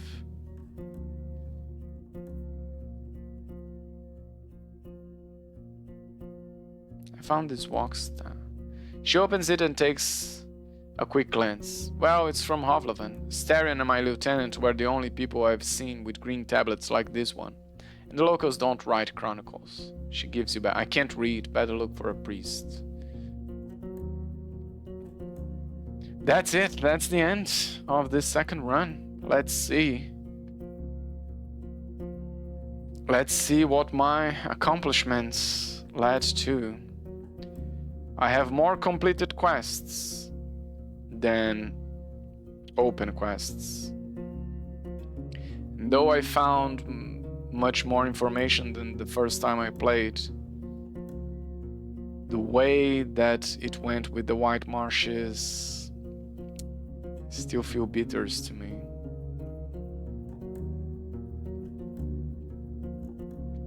She rests her hands on her knees, then straightens up.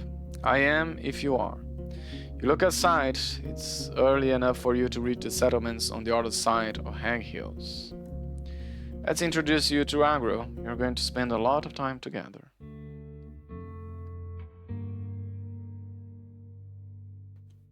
The owners recognize you in the Blast the Empress Inn.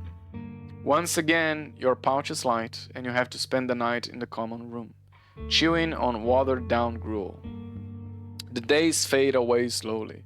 With Tulia by your side, you can't simply outrun the autumn predators, and a few times your journey gets violent. She's a good companion, though you discuss only the most crucial events.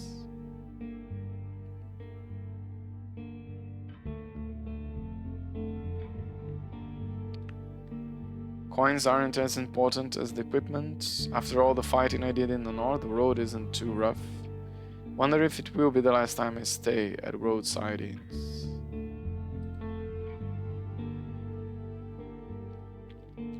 After 2 days, the roads get wider and harder, and you meet the first patrol of soldiers, as well as spot the familiar stone statues of local heroes. We are here, says the lieutenant, in the last village you visit before reaching the city walls. Without explaining, she approaches a few red-haired farmers that are observing you curiously from the bench in front of their peat house. After exchanging a few words with them, she heads toward your palfrey and starts to unpack Astarion's possessions. The strangers spare you only a glance, and while their eyes remain troubled, they politely accept their inheritance. Oh, Astarion family. He might still be alive, but I don't think he's coming back. I wonder what happened to him. Well, I do know, I don't have to wonder.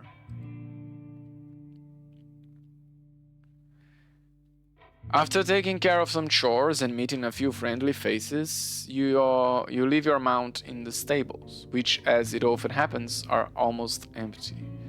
Your eyes are used to the usual conglomerate of ruins, the makeshift huts and sheds, the restored, whitewashed houses, and the few well-kept residences that manage to outlast the invasion. The streets are busy, with plenty of children and their young, working parents. Hovlavan may have been sick in the past, but it's been healing patiently. Having no close friends working in the alehouses or any inns, you take your belongings to the guild's public warehouse. It's a costly service, but sure to save your treasures. You then stay at a ship tavern in the harbor. You listen to the rumors, but as the minutes go by, no one approaches you or asks you for help. The trade goes fine, you hear. The city chief has a daughter now. The new ship is ready to sail, the taxes are coming. The harpies have taken a few lambs from a traveling merchant, but at least the kids are safe.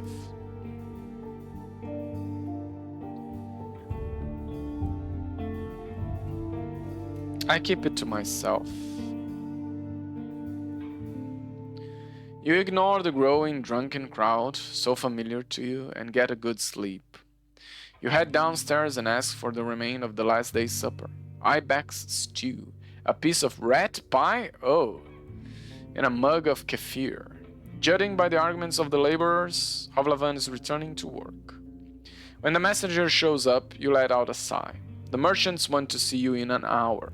You spend some time at a public bathhouse and prepare your somewhat clean outfit. In the streets, you blend in with the working folk. Your group of friends meet you by the bathhouse and walk you to the guild's gate.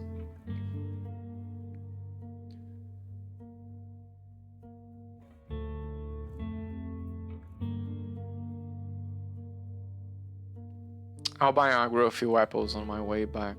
He deserves it. After a few hours of exhausting examination, you lean against the wall, observing the arguing leaders. Their jewelry and colorful fabrics could provide for many northern families, maybe even pay for a new stronghold. Aside from the chief and his most trusted advisors, the rooms filled with members of the guild, though some of the more significant individuals did not deign to show up. At least you had more luck than that poor wretch, mentions one of the traders. No one here remembers Astarion's name. Too bad we won't learn more about the island anytime soon. You ask for something to clear your throat. Your detailed description of the peninsula made quite an impression, and you may be asked to speak with a cartographer later. And getting in touch with so many northerners helped you describe the complex web of connections. You fill the gaps in your report. You discuss the recent disappearance of a trading caravan, the partnership with Odotia, the few times you crossed the heart of the woods, the lack of access from the coast, the shelter by the northern road, the mine in the south. Still, in your dealings with the tribes, it's your dealings with the tribes that will have the greatest impact on their decision.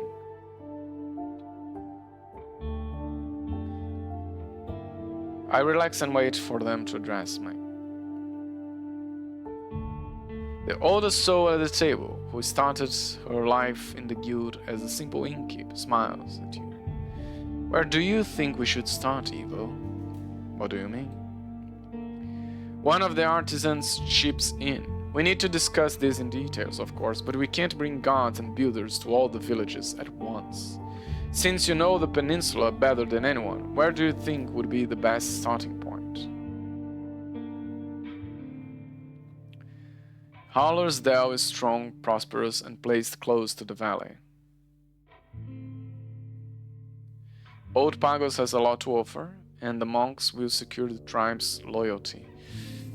I'm not sure. Old Pagos might not be there next summer.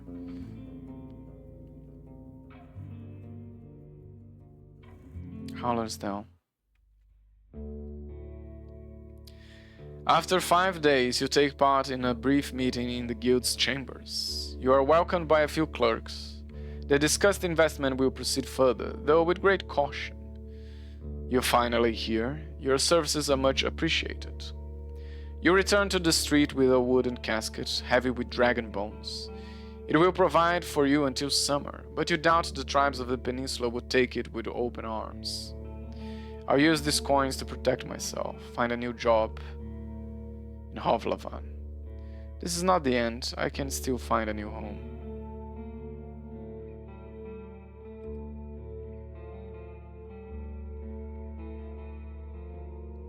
The flow of merchants and supplies was slow but steady.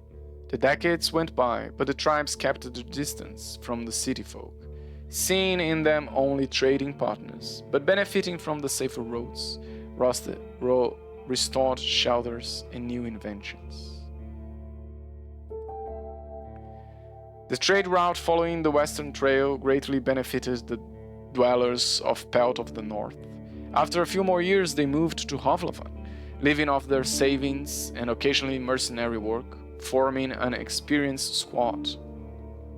The inn was sold to the city officials and remained one of the few shelters in the dangerous north.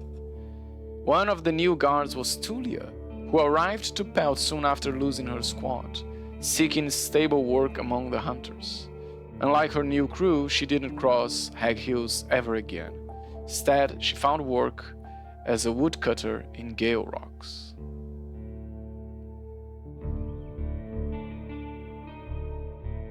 Okay, so Tulia is a good ending for Tulia. Not all people in Hallersdale were eager to accommodate the city folk, but no one could oppose Thais and her guards, who received a juicy cut of the inflowing wealth. However, lacking in resources, the village could never be fully free of its dependence on the other tribes. More and more words of the city folk sunk into the speech of the locals, and as time went on, their customs changed. After the priests of the rite arrived, the mayor was among the first souls to convert. The influence of the druids began to dwindle, but they haven't spoken their last words yet.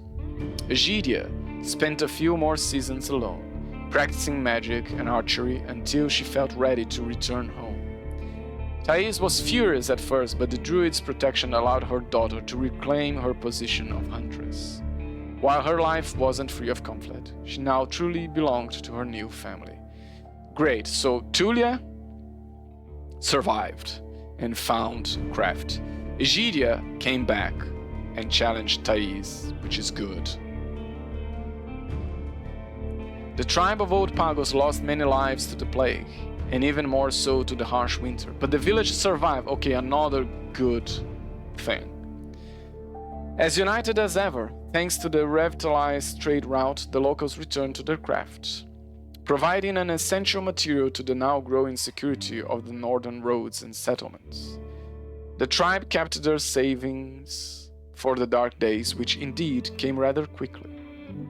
Tertia, torn by the plague, started a long journey.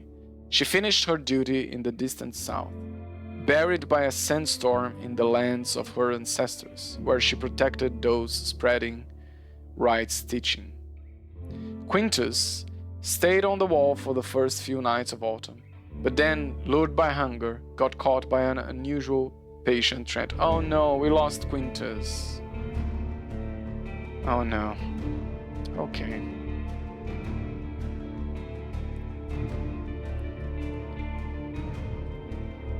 While Hovlavan wasn't eager to directly support the monks, the easier access to supply almost allowed them to finish the work on the library in stone.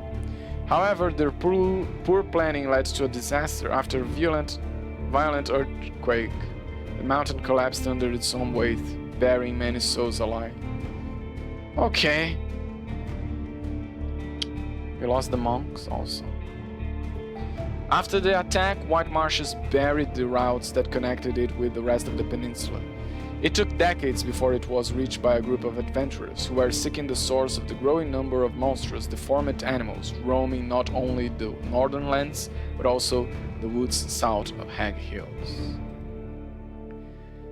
The sparse caravans made all the difference to Foggy, who used the dragon bones to pay for the supplies and help that were needed to build a proper wall. Then the first new buildings of her growing hamlet. While the exhausting combination of running the shelter and building new structures finally stopped her raging heart, she spent the last decade of her life being louder than ever, filled with goals and ambition. Well, that's a good end for Foggy.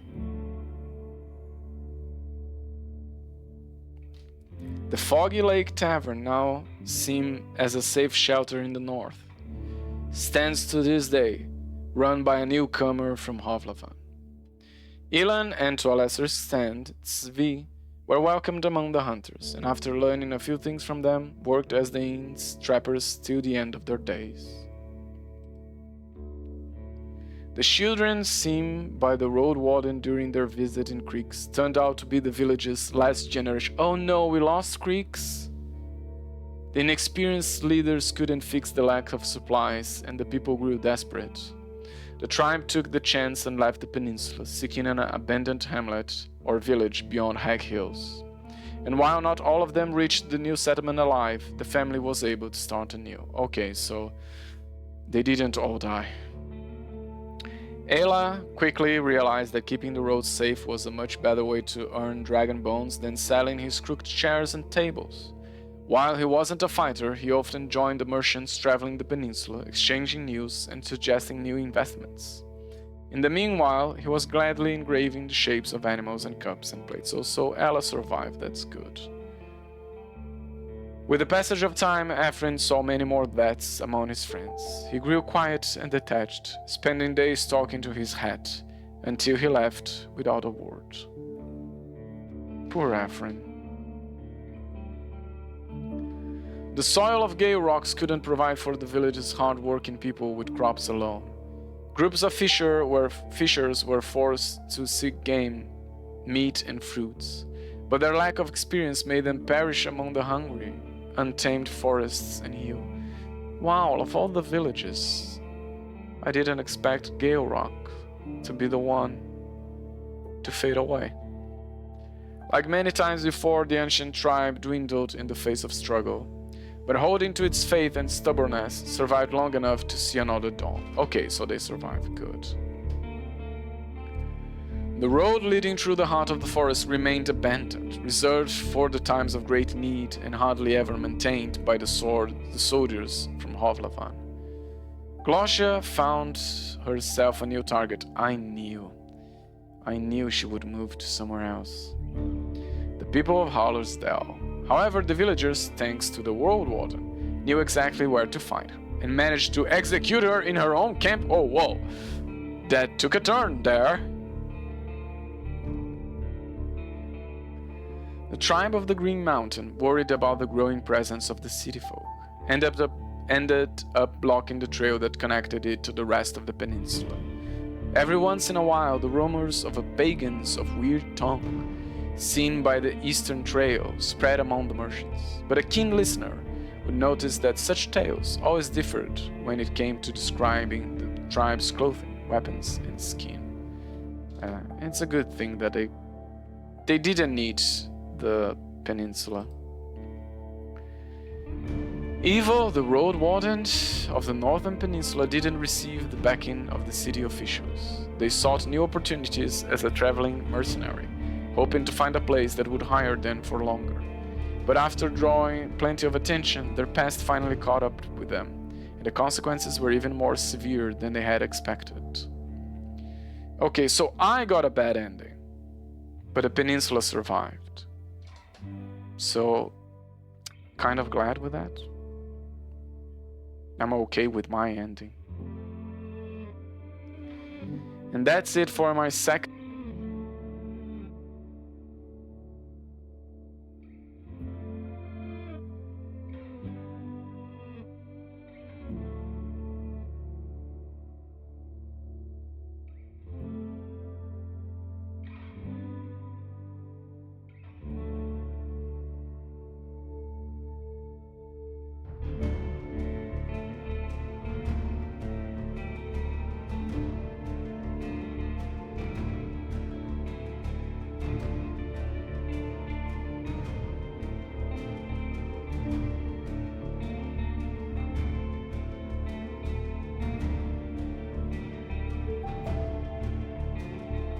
Oh, my mic was muted.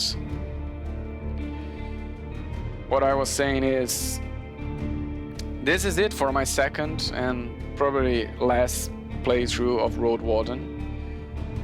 I'm not gonna lie, I teared up a little bit reading the end there.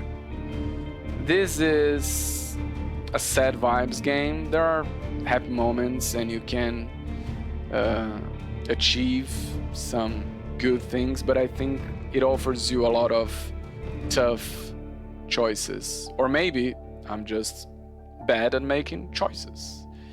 But kudos to the writers for how well written this game is. I truly recommend it for anyone that likes choose your own adventure, text-based kind of games. Anyway, that's it from me for today.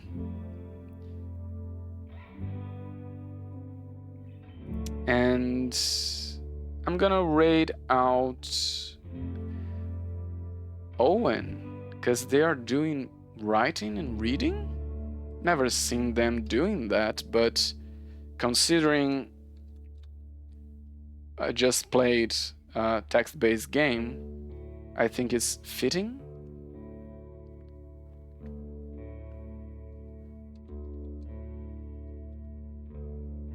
Let me just see if I wrote their name correctly.